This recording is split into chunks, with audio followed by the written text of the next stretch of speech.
መልካም ሰሞኑን ከተለያየ የህብረተሰብ ክፍል ጋር ባለፉት ጥቂት ወራት ወይም አመት የነበረውን አፈጻጸም የሥራ ሂደት ያሉ ጠንካራ ጎኖች፣ ደካማ ጎኖች ከተለያየ ማህበረሰብ ክፍል ጋር ስንወያይ ቆይተናል በየደረጃው። በዚያው አግባብ የተፎካካሪ ፓርቲ አመራሮች ጋር ብንወያይ በተደራጀ መንገድ ሐሳብ ካላቸው ለሚቀጥለው አመት ስራችን ግብአት ሊሆን ስለሚችል ለነሱም መድረክ መፈጠር አለበት በሚል እሳቤ ነው የተገናኘ ነው። እንግዲህ በዚህ አመት ሶስተኛ ገደማ ይመስለኛል ሳገኛችሁ እኔ በምክትል ፕሬዝዳንታችን ደረጃም ስብሰባዎች ስታደርጉ ቆይታችኋል። ይሄ መልካም ባህል ይመስለኛል። ይህ እንደተጠበቀ ሆኖ አቴንሽን ቢሰጣቸው ብንነጋገርባቸው ብንወያይባቸው ቢፈቱ የሚባሉ ጉዳዮች ካሉ ለመወያየት ለማድመጥ እድል ለማግኘት ነው። ይሄ ውይይት ከሞላ ጎደል በሁሉም ክልሎች ተካሂዷል። ከክልል አመራሮች ጋር ተነጋግራቸዋል። አሁን በዚህ ደረጃ ብናይና ቢፈታ ከሆዲው ቢቀረፍ በሚባሉ ማንኛውም ጉዳዮች ሐሳቦቻችሁን ማንሳት ትችላላችሁ። መድረኩ ዲሞክራሲያዊ ነው።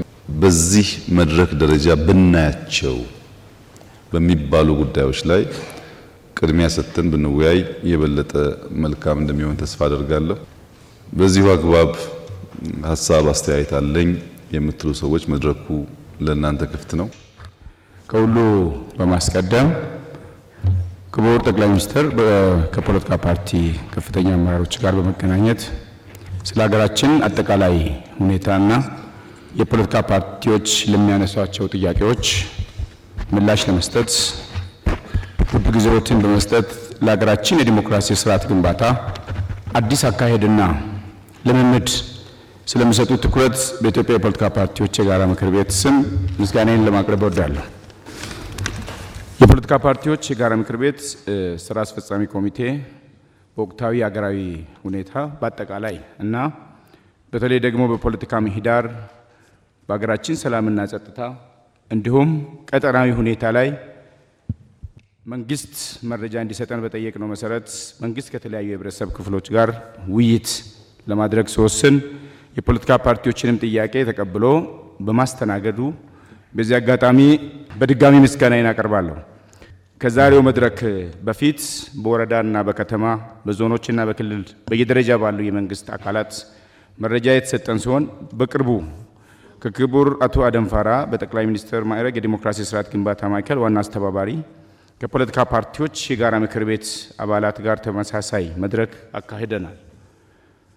በዚህም ሂደት በርካታ ጉዳዮች ላይ የፖለቲካ ፓርቲ አመራሮች ለውጡን ተከትሎ በተፈጠረው የፖለቲካ ምህዳር የታዩ መሻሻሎችና አሁንም የቀጠሉ ችግሮች፣ የማህበራዊ ኢኮኖሚያዊ እድገቶችና ፈተናዎችን እንዲሁም በቀጣይ የመፍትሄ አቅጣጫዎች ላይ በየደረጃው በመምከር የጋራ ግንዛቤ ለመያዝ እድል አግኝተናል።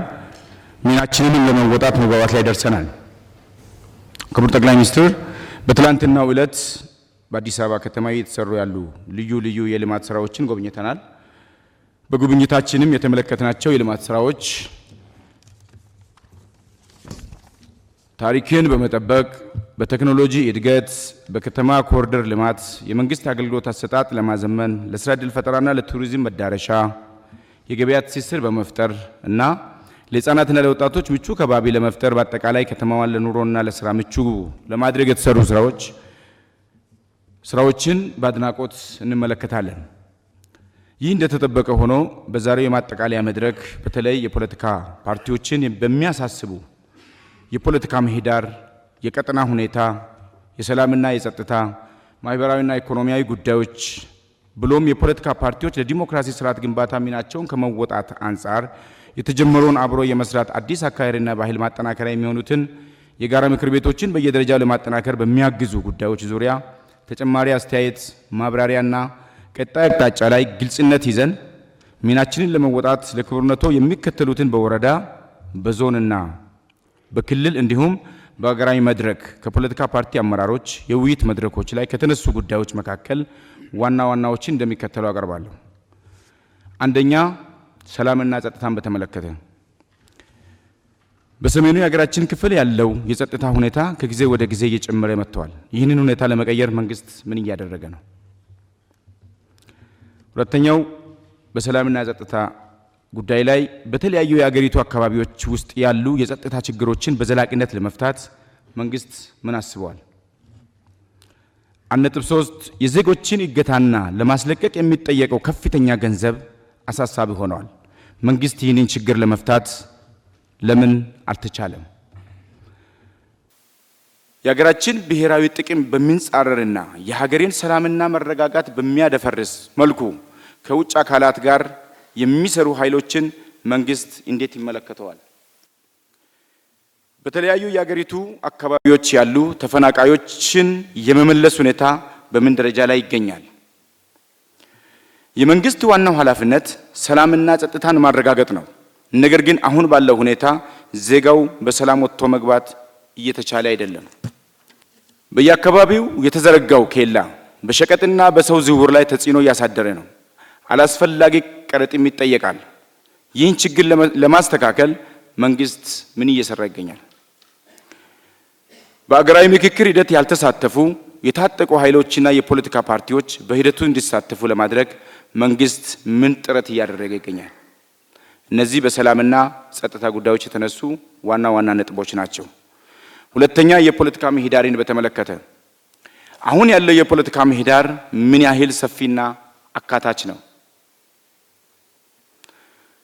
በየደረጃው የፖለቲካ ፓርቲዎች በተለይ በዞን በወረዳና በከተማ የሚያጋጥማቸው ችግሮች አልተቀረፉም። ለመቅረፍ መንግስት ምን አስቧል? መንግስት ተፎካካሪ ፓርቲዎችን ለማጠናከር ምን ዝግጁነት አለው? ከለውጡ ጥያቄና ከህገ መንግስት ማሻሻያ አለመደረግ አንጻር የለውጡ መንግስት ማለት ይቻላል ወይ? ኢህአዴግ የተለያዩ ቃላትን በመጠቀም ጥላቻና ዘረኝነትን ሲያስፋፋ እንደነበር ይታወቃል። አሁን ጽንፈኝነት የሚለው ቃል በወጣቶችና በሌሎች ዘንድ በበጎ የታየ አይደለም። ቃሉን በሌላ መተካት አይቻልም ወይ? ሁሉም ፓርቲዎች ገዢ ፓርቲን ጨምሮ የአካል ጉዳተኞችን ተጠቃሚ ከማድረግና በተግባር አካቶ ከመሄድ አኳያ በመንግስት ምን የተቀመጠ አቅጣጫ አለ? በትግራይ ክልል የፖለቲካ ምህዳር ችግርና በጊዜያዊ አስተዳደር የፖለቲካ ፓርቲዎች ተሳትፎ በመንግስት ችላ መባሉ ለትግራይ ክልል የሰላም እጦት መባባስ ሆኖ የሚቀጥለው እስከ መቼ ድረስ ነው? የመንግስት የሚዲያ ተቋማት ለተፎካካሪ የፖለቲካ ፓርቲዎች እንቅስቃሴ በቂ ትኩረትና ሽፋን ሲሰጡ አይታዩም። ይህ ሁኔታ እንዲሻሻል መንግስት ምን ያስባል? እነዚህ በፖለቲካ ምህዳር በተመለከተ የቀረቡ ዋና ዋና ጉዳዮች ናቸው። ሶስተኛ፣ ኢኮኖሚያዊና ማህበራዊ ልማትን በተመለከተ የኑሮ ውድነትን ለማስቀረትና የመንግስት ሰራተኞችን እንዲሁም የጤና ተቋማትን የደሞዝና ጥቅማ ጥቅም ጥያቄዎች ለመመለስ ምን እየተሰራ ነው? የገንዘባችን የመግዛት አቅሙ መዳከሙን ተከትሎ ከፍተኛ የኑሮ ውድነት ተከስቷል። ይህንን ችግር ለመፍታት መንግስት ምን እየሰራ ነው? የመንግስት ትኩረት በመሰረተ ልማት ላይ የሆነ ነው። ልማቱ ሰውን ቢያስቀድም አይሻልም? የነዳጅ ዋጋ እያሻቀበ በመሄዱ ዜጎች ላይ ከፍተኛ የኢኮኖሚያዊ ተጽዕኖ እያደረሰ ይገኛል። በቀጣይ ይህን ችግር ለመፍታት እንደ መንግስት ምን ታስቧል? የአገር ውስጥ ፍላጎት ሳይሟላ ስንዴን ወደ ውጭ መላኩ ትክክል ነው ወይ? ከለውጡ በፊት ባለስልጣናት በኢኮኖሚ ውስጥ እጃቸውን እያስገቡ እንደነበር ይነገራል። አሁንስ ቢሆን ባለስልጣናት የኢኮኖሚ አሻጥር ውስጥ እጃቸው እንደሌለ ምን ማረጋገጫ አለ? በተለይ የኑሮ ውድነቱን አለመቆጣጠራቸው በየደረጃው ያለው የባለስልጣናት ተግባር አይደለም ወይ? የውጭ ዜጎች መሬት መግዛት የሚችሉበት አዋጅ መውጣቱ የሀገራችን ዜጎች መሬት የማግኘት መብት የሚጋፋና መሬታችን በውጭ ዜጎች የማስያዝ ተግባር አይሆንም ወይ? ኢትዮጵያ ከፍተኛ የተፈጥሮ ጸጋ መኖሩ ጋር ተያይዞ ተመርቆ ያሉ ስራ አጥ ቁጭ ያሉ ወጣቶችን የስራ ተጠቃሚ ለማድረግ መንግስት ምን እየሰራ ይገኛል? በተለያዩ ክልሎች በሰላም መታጣት ከትምህርት ገበታቸው ለቀሩት ተማሪዎች፣ ለተፈናቃዮች ምን ታስቧል? በመምህራን ስልጠና በመምህራን ቤት ግንባታ፣ የትምህርት ግብዓት ችግር በተለይ መጽሐፍ፣ ለመማር ማስተማር የሚረዱ አይሲቲ፣ መብራት ወዘተ ከፍተኛ የተደራሽነት ችግር አለ። ችግሮችን ለመፍታት በመንግስት በኩል ምን ታስቧል? እነዚህ በማህበራዊና ኢኮኖሚ ልማትን በተመለከተ የቀረቡ ናቸው። አራተኛ ኮሪደር ልማትን በተመለከተ ኮሪደር ልማቱ ከተሞችን ለስራና ለኑሮ ምቹ ከማድረግ አንጻር የሚሰሩ ስራዎች የሚደገፉ ናቸው። ይሁን እንጂ በአፈጻጸም ደረጃ የሚታዩ ችግሮች ማለትም በካሳ አከፋፈል፣ በምትክና በአንዳንድ አካባቢዎች ተሳትፎ ችግሮችን በመንግስት እንዴት ይገመገማሉ? እነዚህ በኮሪደር ልማት ጋር ተያይዘው የተነሱ ናቸው። አምስተኛ ዲፕሎማሲያዊ ወይም ቀጠናዊ ሁኔታዎችን በተመለከተ ነው። ከጎረቤት ሀገሮች ጋር ያለን ሁኔታ እንዴት ይታያል? የባህር በር ለማግኘት እየተደረገው ያለው ጥረት የሚደገፍ ሆኖ በዚህ ጉዳይ ላይ ህዝቡን በበቂ ሁኔታ ግንዛቤ ለመፍጠርና ለማንቀሳቀስ የተደረገው ጥረት ምን ይመስላል? እነዚህ ከዲፕሎማሲና ቀጠናዊ ሁኔታዎች የተነሱ ዋና ዋና ጉዳዮች ናቸው። ስድስተኛ መልካም አስተዳደርን በተመለከተ በተለያዩ ጊዜ ሲነሱ የነበሩ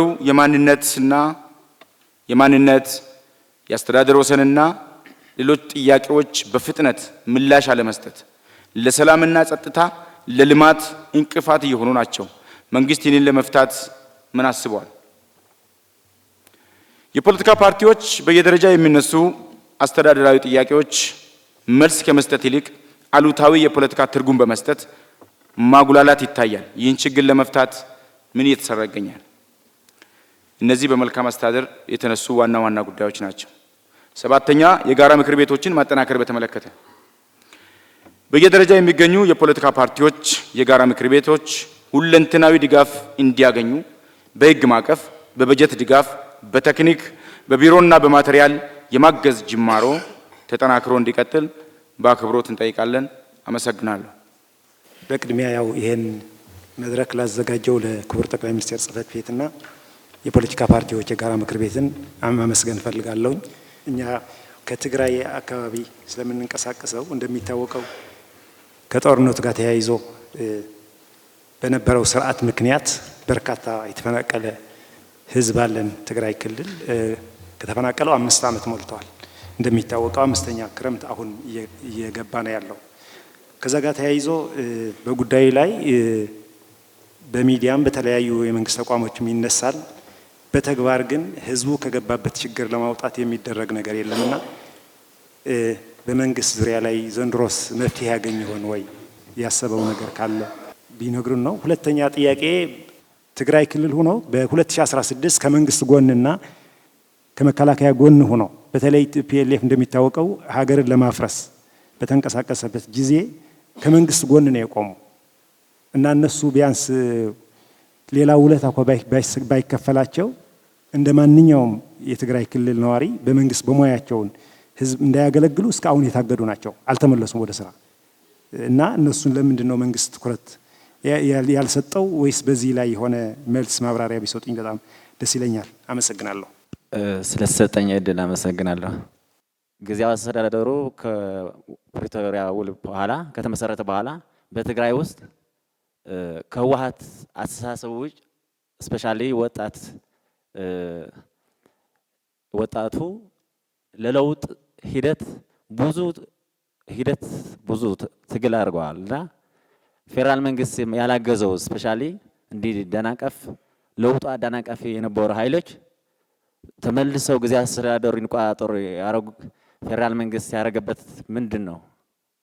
ስፔሻሊ እኛ ወጣቶች በኋላ ሆነው ጊዜያዊ አስተዳደሩ እንዳይሰራ ሲያደናቀፉ የነበሩ ኃይሎች ጄኔራሎች ጭምር የነበሩበት ሂደት ፌዴራል መንግስቱ መልሶ ለነሱ የሰጣቸው ምክንያት ምንድን ነው? በዚህ ሰዓት ደግሞ ህወሓት ከሻዕቢያ ጋር እየሰራ ባለበት ፌዴራል መንግስት ምንም ምላሽ የማይሰጥበት ምክንያት ምንድን ነው? ተጨማሪ በትግራይ ውስጥ ስፔሻሊ ወጣቱ በሰራዊት ያለው እና ሌላው ደግሞ ከፕሪቶሪያሉ ውል ያመጣው እድል ተጠቅሞ ለለውጥ ሲታገል የነበረ በረሃ ወርዶ ህወሓትን እየታገለ ነው። ስፔሻሊ እነዛ 50 ዓመት የትግራይ ህዝብ ሲጨፈጭፉ የነበሩ ኃይሎች እና ፌደራል መንግስት ለዚህ ኃይል ምን ድጋፍ እያደረገ ነው? አመሰግናለሁ። ስለተሰጠኝ እድል እጅግ በከፍተኛ ደረጃ የተከበሩ ጠቅላይ ሚኒስትርን ሊያመሰግን እወዳለሁ። በትናንትናው ጉብኝት አዲስ አበባ ከተማን የኮሪደር ልማት ቀደም ሲል የነበረባትን የአዲስ አበባ መልክና ገጽታ በብዙ ደረጃ ተብሎ በሚወሰድ እይታ የቀየረና የለወጠ መሆኑን አግኝቼበታለሁ። ኢትዮጵያ አገራችን ይህንን ተግባር በእንዲህ አይነት እንድታከናውን ለልጆቿ አቅም ጉልበትና እውቀት የለገሳትና የሰጣት አምላክ ምስጋና ይግባው። ተግባሩን በማከናወንና እያከናወኑ የሚገኙ አካሎች እውቀታቸውና ስራቸው የተባረከ ይሁን እላለሁ።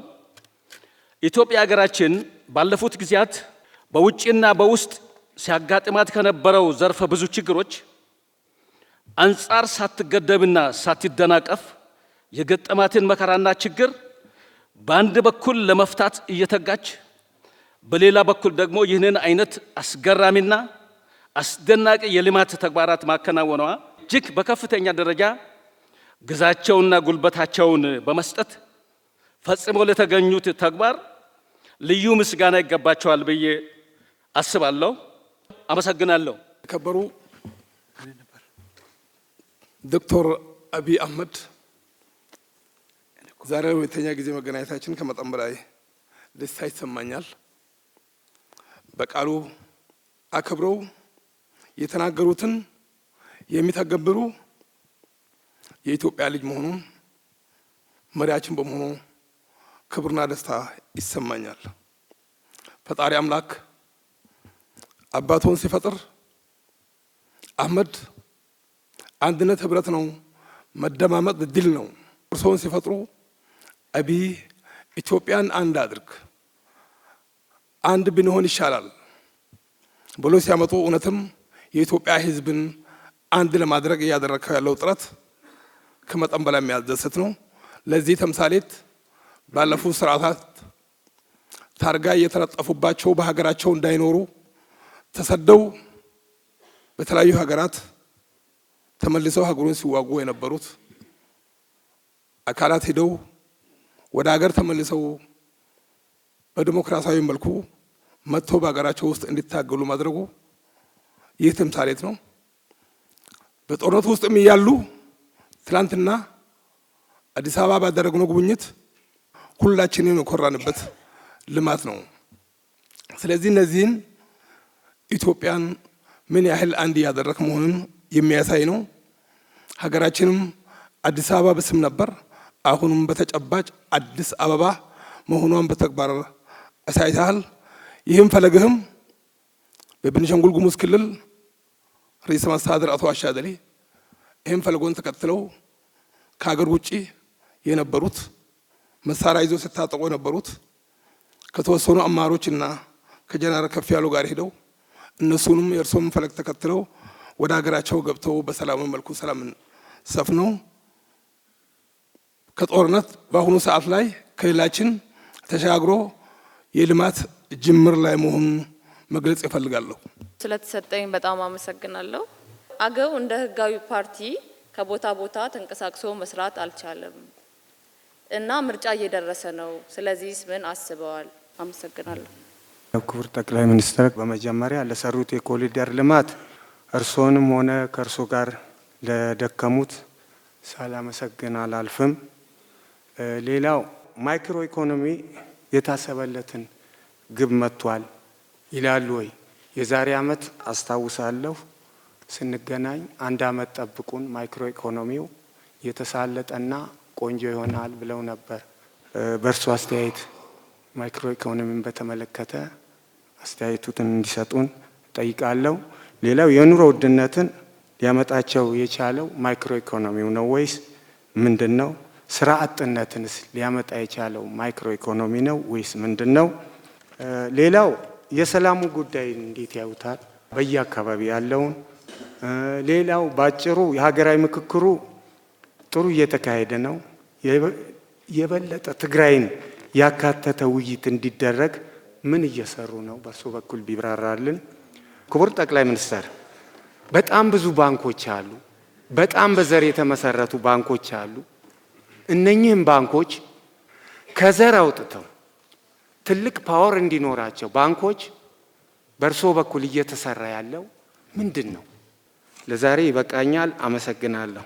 ክቡር ጠቅላይ ሚኒስትርን፣ ሌሎች ከፍተኛ የመንግስት ስራ ኃላፊዎችን እጅግ አድርጌ አመሰግናለሁ።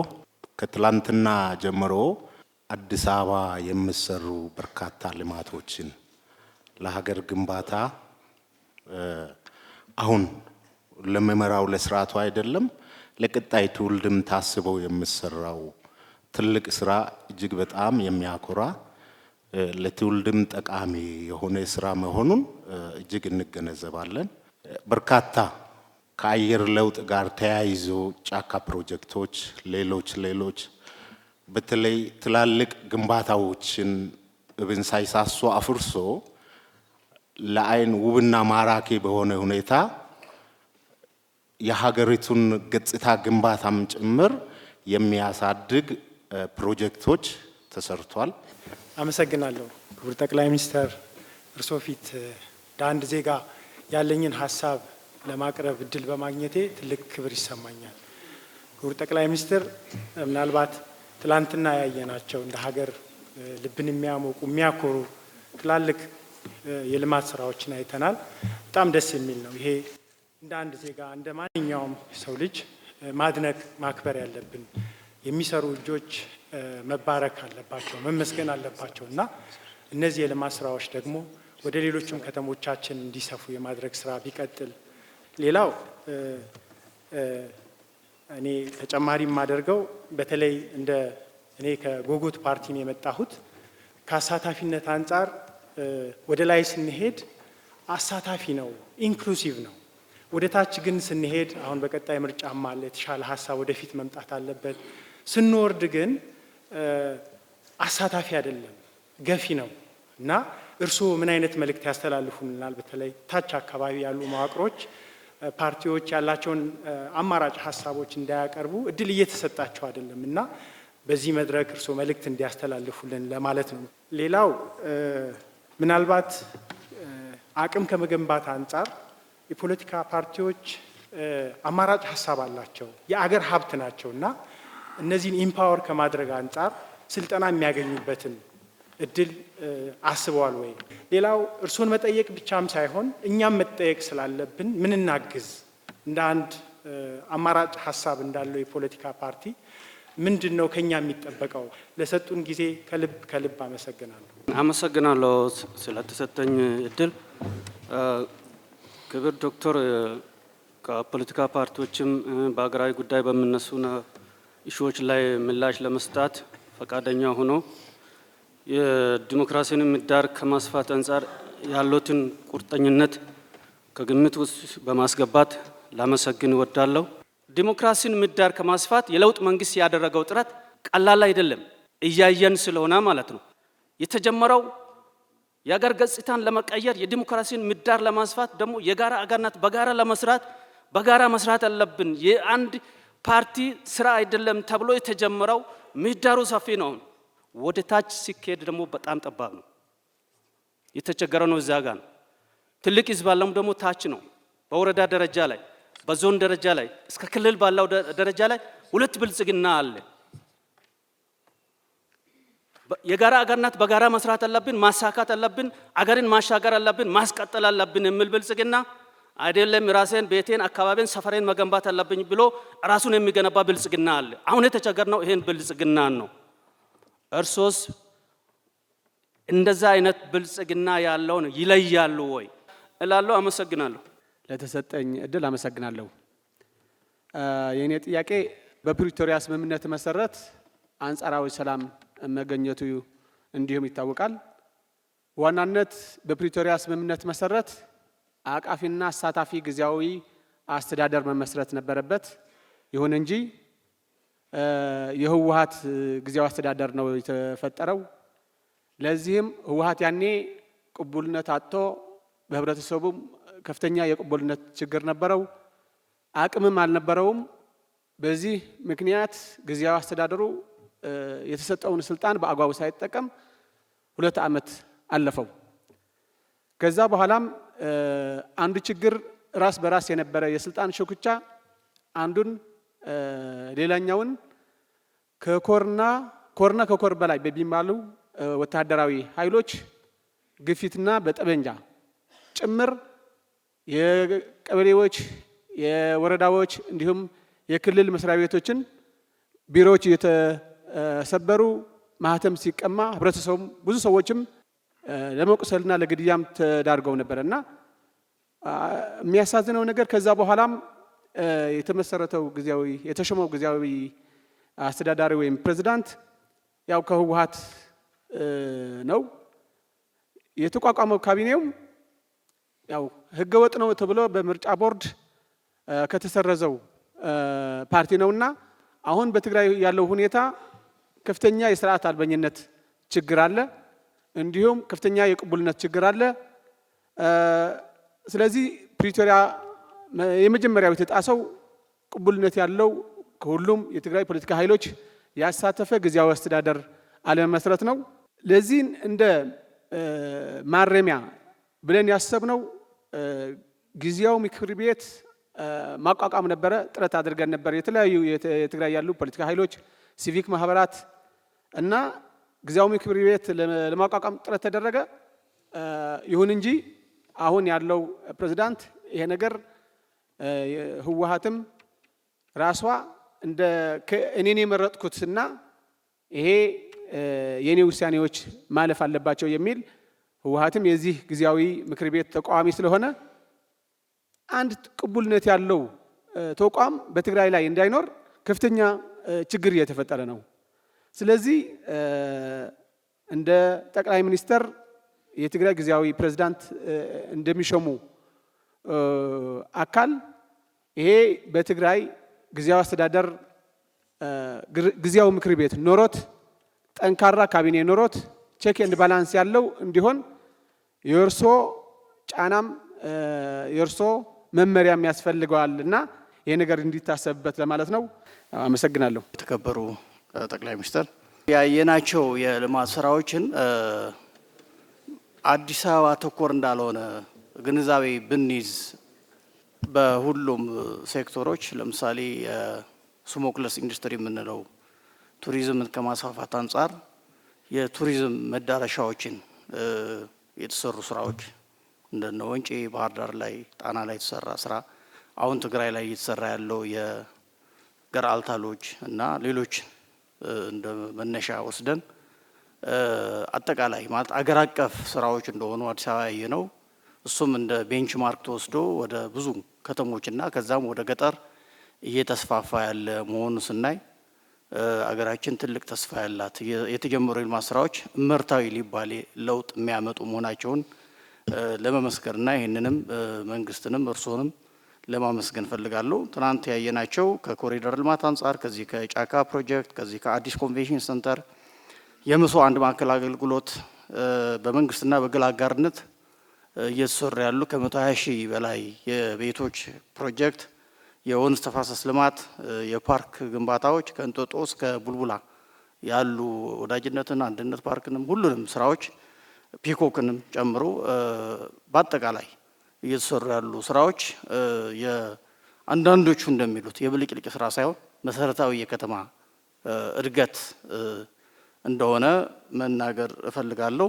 ትልቁ ነገር ደግሞ ይህንን ለማስፋት የተጀመሩ ስራዎች እጅግ በጣም ማድነቅ እፈልጋለሁ። ከዛ አንጻር ምናልባት ወደ መቀሌ ወይ ወደ ትግራይ ልወስዶትና በ27 ዓመታት ውስጥ ትግራይ ውስጥ 22000 የመሰረት ድንጋይ የተቀመጠላቸው የልማት ፕሮጀክቶች ነበሩ።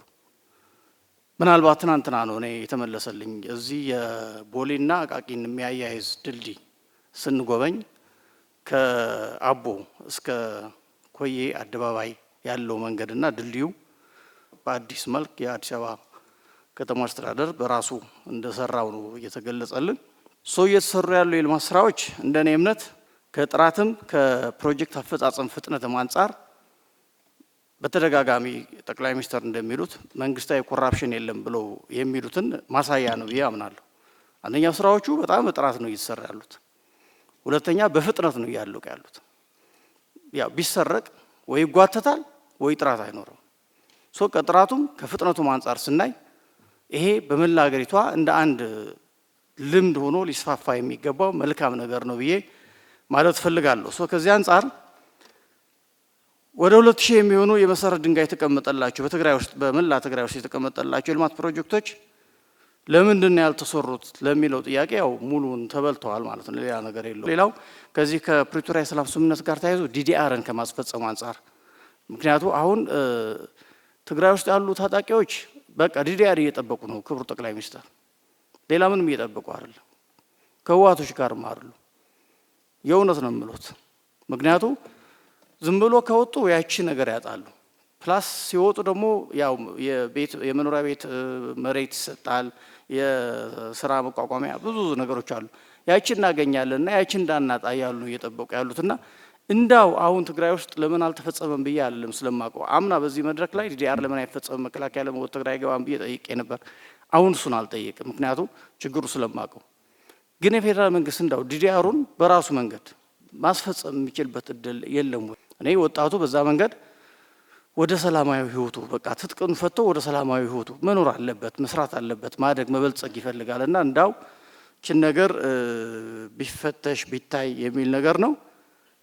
ከዛ ውጪ ግን ኦልሬዲ ሁሉም ነገሮች ስለተነሱ ያው መከላከያውን በድጋሚ ወደ ትግራይ የሚገባበት መንገድ ቢፈለግ የሚለውን ነገር ያው ያለው ሁኔታ ታሳቢ አድርጌ ማለት ነው። አመሰግናለሁ።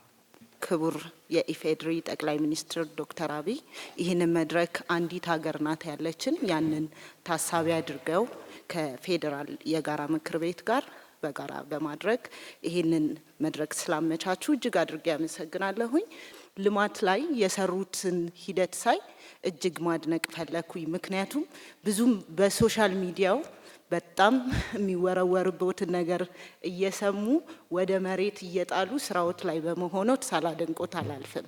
ይበርቱ ማለት ፈልጋለሁ። ሌላው ዲፕሎማሲያዊ ስኬቶች ላይ የሚሄዱበት ሂደት ከፍተኛ ነው።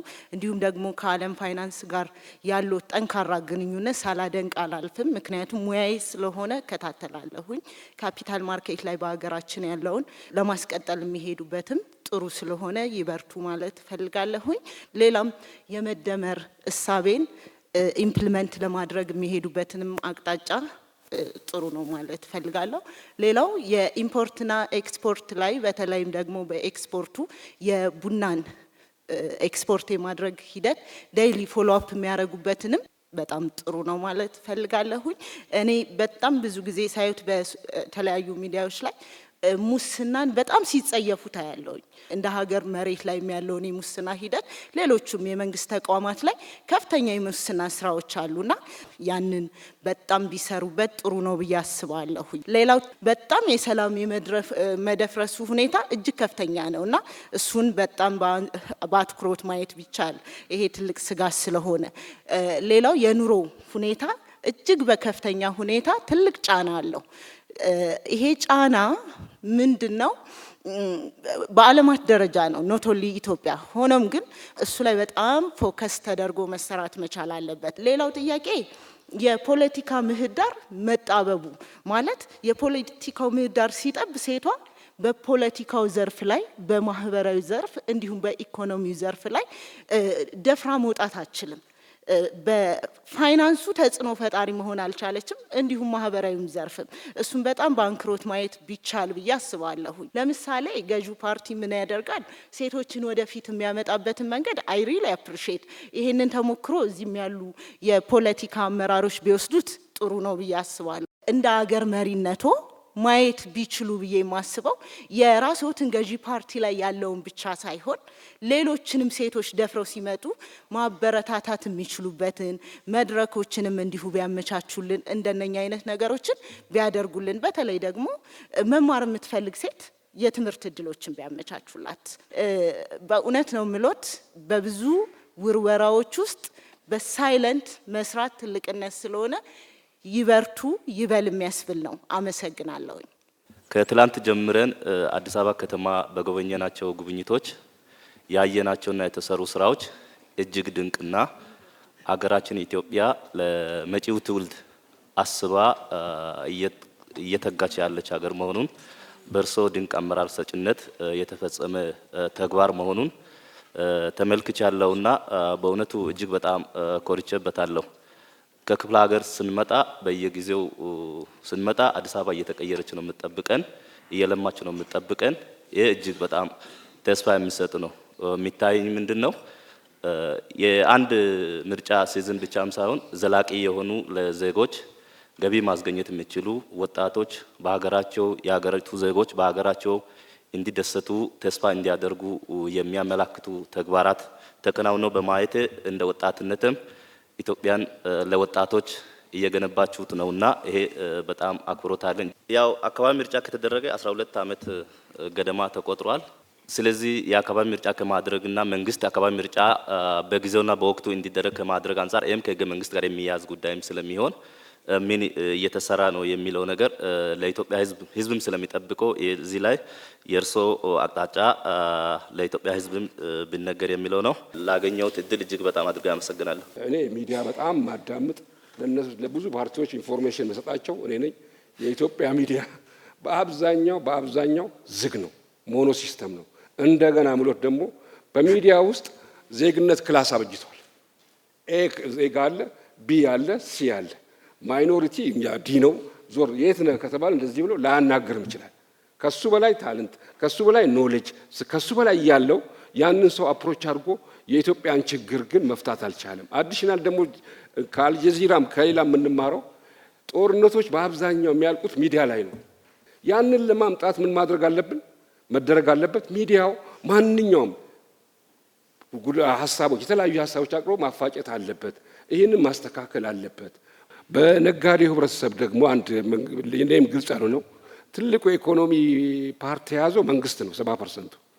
30% ውስጥ ደግሞ 20% እንደ ሚድሮክ ያለ እንትን ነው ተለያዩ።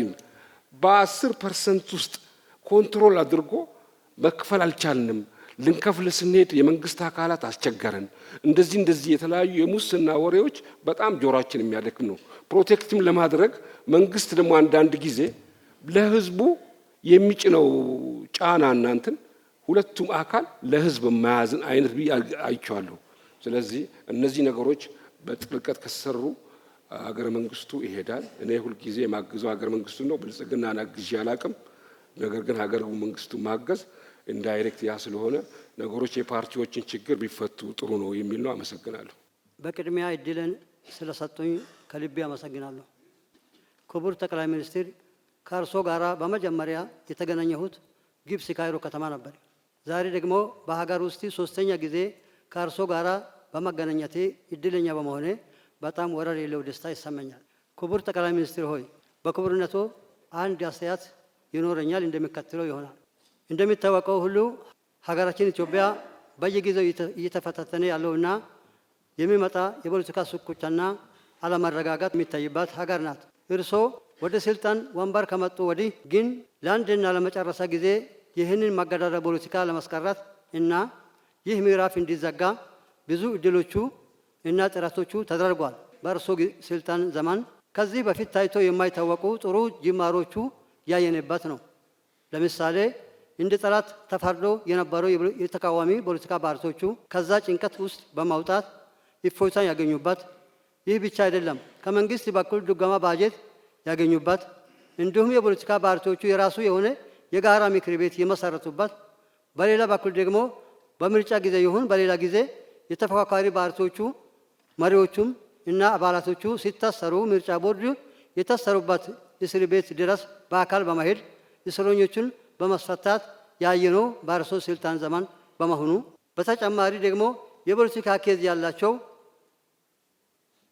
በሌሉበት ሞት ፍርድ ተፈርዶባቸው በውጭ ሀገር በስደት ሲኖሩ የነበሩ ተቃዋሚ ፖለቲከኞቹ ምህረት በማድረግ ወደ ሀገር ቤት እንዲገቡ እና በኢትዮጵያ የሚደረጉ የዲሞክራሲ ስርዓት ለመገንባት የሚደረግ ትግል ውስጥ የራሳቸው አስተዋጽኦ እንዲያበረከቱ በማለት በወቅቱ ባደረጉት ጥሪ መሰረት በስደት ከነበሩና ወደ ሀገር ቤት ከገቡት እንደ ዶክተር ብርሃን ነጋ እና ሌሎቹ ፖለቲከኞቹ አንዱና እድለኛ በመሆኔ በዚህ አጋጣሚ በዚህ መድረክ ላይ ለማመስገን ይወዳሉ።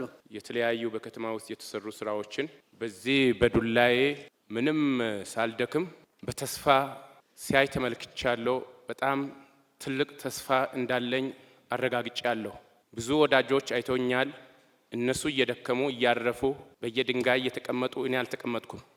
ጉልበት ሰጥቶኛል። ትልቅ ክብር ይገባታል።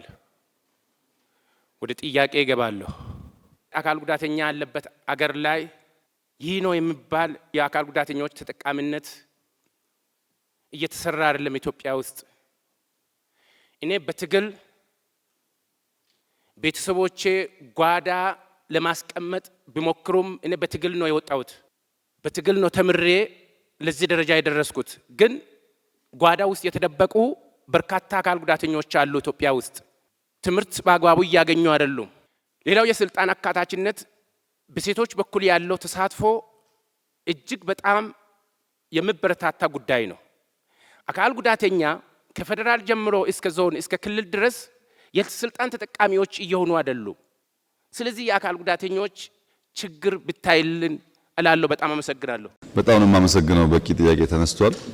ለዛሬው አንዳንዱ ጥያቄ እዚሁ ምላሽ የሚሰጠው ነው። አንዳንድ ያላየናቸውን ጉዳዮች በእኛ በኩል ያላየናቸውን ጉዳዮች እንፈትሻለን።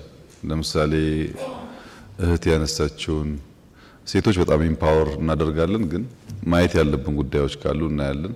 እኛ ባለማካተታችን ምክንያት የተፈጠሩ ጉዳዮችን እንፈትሻለን። ሌሎቹን ጉዳዮች በጥቅል አድርጌ ለመመለስ እሞክራለሁ። በመጀመሪያ መገናኘታችን ትክክለኛ እርምጃ ነው። በመገናኘት ውስጥ ሞር ለመተዋወቅ እድል እናገኛለን፣ ለመማማር እድል እናገኛለን፣ ለመማርና ለማስተካከልም እድል እናገኛለን። የሚፎካከር የፖለቲካ ፓርቲ ሲባል አስፈላጊ በሆኑ ጉዳዮች የሚተባበር መሆኑን ለማሳየትም ጥሩ ልምምድ ይመስለኛል። በእርግጥ ምህዳርን አስታካችሁ በርካታ ጥያቄ ተነስቷል። ይሄ መድረክ በራሱ የፖለቲካ ምህዳሩ መለወጥ አካል ነው። የኢትዮጵያ ጠቅላይ ሚኒስትር በአመት 2-3 ፓርቲዎች ሰብስቦ አያናግርም። እኛ እዚሁ ሀገር ነበርን። ከውጭ የመጣችሁ ላታውቁ ትችላላችሁ። አልነበረም። እንደዛ የምናደርገው ለምንድን ነው? እኛ ውስጥ ያለውን ክፍተት ከናንተ ስንሰማው ለመፈተሽ ስለሚያግዘን። አብሶሉት የሆነ የፖለቲካል ምህዳር ምንም እንከን የሌለበት ደግሞ ከጠበቃችሁ ፖለቲካ አልገባችሁም ማለት ነው።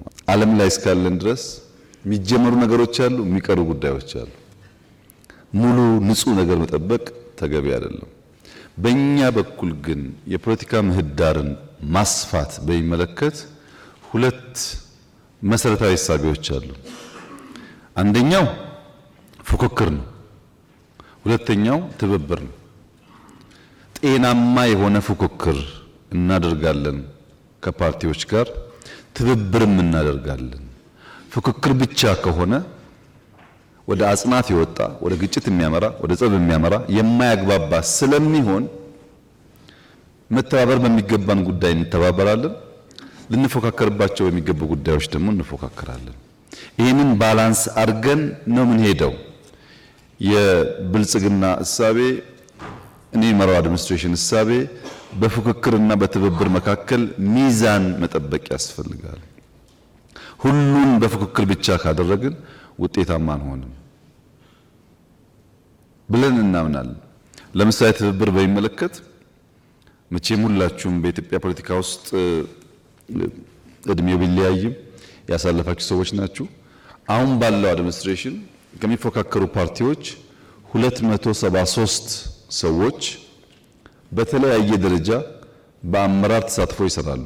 273 ሰዎች፣ 4 ሚኒስትሮች አሉ፣ 4 ገደማ ሚኒስትር ዴታዎች አሉ፣ የቢሮ ኃላፊዎች አሉ፣ በዞን በወረዳ የተካተቱ ሰዎች አሉ። 273 የሚፎካከሩ ፓርቲ አመራሮች አሳትፌ አብሬ እሰራለሁ ያለ መንግስት ለትብብር ቦታ እንዳለው በቂ ማሳያ ሊሆን ይችላል። ሰዎች የሚያዩት ፕሮፌሰር ብርሃኑን ወይም ዶክተር አረጋዊን ወይም ዶክተር በለጠን ብቻ ሊሆን ይችላል። በየደረጃው ግን አሉ ሰዎች፣ በየደረጃው የተካተቱ ሰዎች አሉ። አሁንም ደግሞ ማረም ያለብን ነገር አለ። ማረም ያለብን ነገር በቂ አይደለም። ምንፈልገው እያካተትን የተሻለች ኢትዮጵያን መፍጠር ነው እንጂ የብልጽግና ኢትዮጵያ መፍጠር አይደለም። ዓላማው እሱ አይደለም።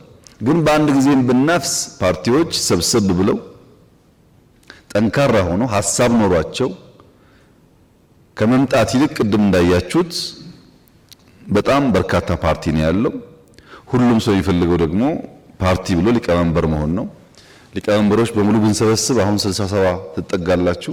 የኢትዮጵያ ካቢኔ ደግሞ እንደምታውቁት 20 ነው። አይበቃንም ካቢኔው ራሱ። ይሄ ያስቸግራል። ሰብሰብ ቢባል ግን በእኛ በኩል ክፍት ነው። ከሚፎካከሩን ሰዎች ጋር ለመስራት ምንም ችግር የለብን። ዋናው መስፈርቱ ግን ኢትዮጵያ አንድ ታላቅ ሀገር ሆና እንድትቀጥል በመንግስት በኩልም በሚፎካከር ፓርቲ በኩልም በተወሰነ ደረጃ የመተው ልምምድ ያስፈልጋል። በተደጋጋሚ አንስቻለሁ። ፕሮፌሰር ብርሃኑ፣ ዶክተር በለጠ በብዙ ጉዳዮች በማክሮ ኢኮኖሚክ ማሻሻያው ላይ በጣም ይጨቃጨቃሉ። በእያንዳንዱ ሪፎርም ይጨቃጨቃሉ፣ ሀሳብ ያነሳሉ።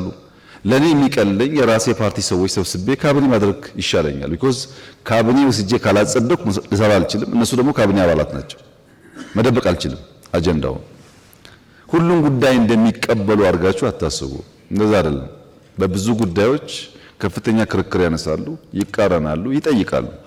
እንደዚህ አይነት ልምምድ ግን ካልተለማመድን በጋራ ሀገር ልንሰራ ስለማንችል ይሄው 4 ዓመታችን እኮ ነው። እነዚህ ሰዎች ከባለፈው ምርጫ ጀምሮ የካቢኔ አባላት ሆነው 4 ዓመት አለን እየተጨቃጨቅን።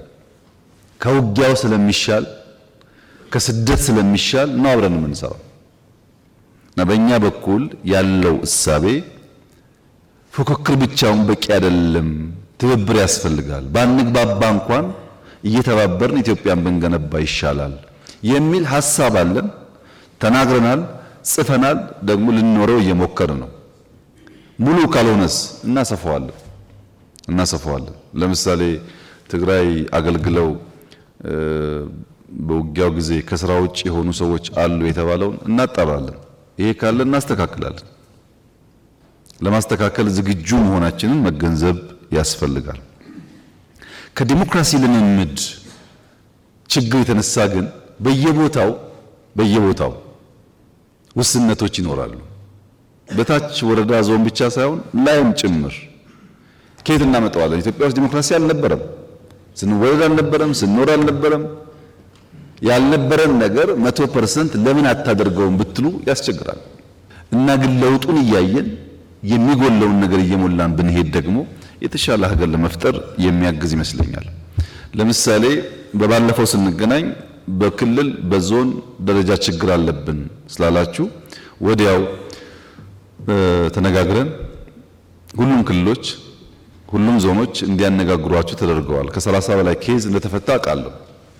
በዛ ውይይት ምርጫ ቦርድ አፕላይ አድርጋችሁ ምርጫ ቦርድ የኛን ተሳትፎ ሲጠይቅ በሚኒስትርና ሚኒስትር ዴታ ብቻ ነው ውክልና የሰጠነው። እስከ ዞን ድረስ ታች ድረስ ስትከሱ ከዚህ ሚኒስትር ወይም ዴታ እየላክን ያ ጉዳይ እንዲጣራ ያደረግነው እንዳይታፈን ስለፈለግን ነው። እነዚህን ጉዳዮች ታነሳላችሁ ብዬ ጠብቄ ነበር። እንፈልጋለን፣ ጽፈናል፣ አሰልጥነናል፣ በእኛ ደረጃ ሞክረናል። በጎደለው ደግሞ እናንተን ስናገኛችሁ ግብአት እየወሰድን እያረምን ለመሄድ ነው ያለው ፍላጎት። ከባለፈው በዚህ ደረጃ አስታውሳለሁ። በአፋር፣ በሶማሌ፣ በኦሮሚያ፣ በቤኒሻንጉል ብዙ ማጣራት ስራዎች ሲሰሩ እንደነበር አውቃለሁ። አሁን የሚቀር ነገር ካለ ሲሚላርሊ እናጣራለን፣ ችግር የለም፣ እናስተካክላለን። እንደው በአንድ ጀንበር ሁሉም ላካል ሁሉ እንዳይጎል ጥንቃቄ ማድረግ ያስፈልጋል። ሁላችሁም እንዳላችሁት ከሌብነት ጋር ከጽንፈኝነት ጋር ዲሞክራሲን ኤክሰርሳይዝ ከማድረግ ጋር ብልጽግና ውስጥ ችግር አለ ያላችሁት ትክክል ነው። ለዚህ ነው እየገመገም የምናባረረው የምናስረው ስንት እኮ የምናወርደው ለዚህ ነው። ብልጽግና የሆነ ሁሉ ምንም እንከን የሌለበት ነው የሚል አይነት እሳቤ እኛ የለንም። ይልቁንስ እናንተ ብትፈትሹ ሰው ኢዜማ ሲሆን፣ ሰው አብን ሲሆን፣ ሰው አረና ሲሆን፣ ሰው የሆነ ፓርቲ ሲሆን ተደብቄ እዛ ውስጥ አንድ እግሬ እዚህ አንድ እግሬ ጫካ ሊል እንደሚችል ሲጠይቁት በህግ ሲጠየቅ አረና ይሆናል ወይም የሆነ ፓርቲ ይሆናል ሲጠየቅ። ሌላ ጊዜ ግን የሚሰራው ከሌሎች ኃይሎች ጋር ነው። እኛም ውስጥ ኢንፊልትሬሽን አለ፣ እናንተም ውስጥ ኢንፊልትሬሽን አለ። እኛ ጋር ጠቁሙን፣ በማስረጃ እየገመገምን እርምጃ እንወስዳለን። እናንተም ስንጠቁማችሁ ግን ስሙ። እናንተም ስንይዝባችሁ ግን ለመፈተሽ ዝግጁ ሁኑ። ለዛ ለመፈተሽ ዝግጁ ካልሆናችሁ በቀር የምንፈልገው ነገር አናመጣም። የከበደንን ነገር ማወቅ አለብን። ቀላሉን ነገር ሳይሆን የከበደንንና ማድረግ ያለብንን ነገር ማወቅ ያስፈልጋል። እና ምህዳርን በሚመለከት በፉክክርና ትብብር መካከል ቆመን የሚፎካከሩ ፓርቲዎች አሳትፈን የተሻለች ኢትዮጵያን መፍጠር ፍላጎታችን ነው ስንል ምህዳር ግን ለማን ይሰፋል የሚለውን ግን መጠየቅ አለብን። ሁላችን ለማን ነው ምህዳር የሚሰፋው? ይስፋ የሚባለው ምህዳር ሐሳብ አንግቦ ሐሳብ ሰንቆ ተደራጅቶ ሐሳቡን ሽጦ በፖለቲካ መድረክ ውስጥ ሚናውን ለመውጣት ለሚፈልግ ሰው ነው ወይስ ሐሳብና ነፍጥ ይዞ ሲፈልግ በነፍጥ ሲፈልግ በሐሳብ ለሚለው ነው? ይህን በደንብ ማየት ያስፈልጋል። ኢትዮጵያ ውስጥ ያለው የፖለቲካ ልምምድ ከተቻለ በኮሮጆ ካልተቻለ በካልቾ፣ ዋናው ነገር 4 ኪሎ ነው። ፖለቲካ ይህ ብቻ ነው። በኮሮጆም ይሁን በካልቾ የ4 ኪሎ ጉዳይ እስካልተመለሰ ድረስ ዲሞክራሲ ምህዳር ላለመቀበል ዝግጁ የሆነ በጣም ሰፊ ሰው ነው ያለው። እንደነዚህ አይነት ሰዎች ደግሞ እድሜ ልካቸውን ይደክማሉ ብዬ ነው የማስበው። መድከም የለባቸውም። አንደርስታንድ ማድረግ አለባቸው። አሁን ያለውን አውድ አይፈቅድም። እንደዛ ቶሎ ብለን አጀስት አድርገን በትክክለኛው መንገድ ህግን ተከትለን ፖለቲካ የምንጫወትበትን ነገር መፍጠር ያስፈልጋል። እና የትጥቅ ትግል የማድረግ መብት የሚባል ዴሞክራሲ ዓለም ላይ የለም።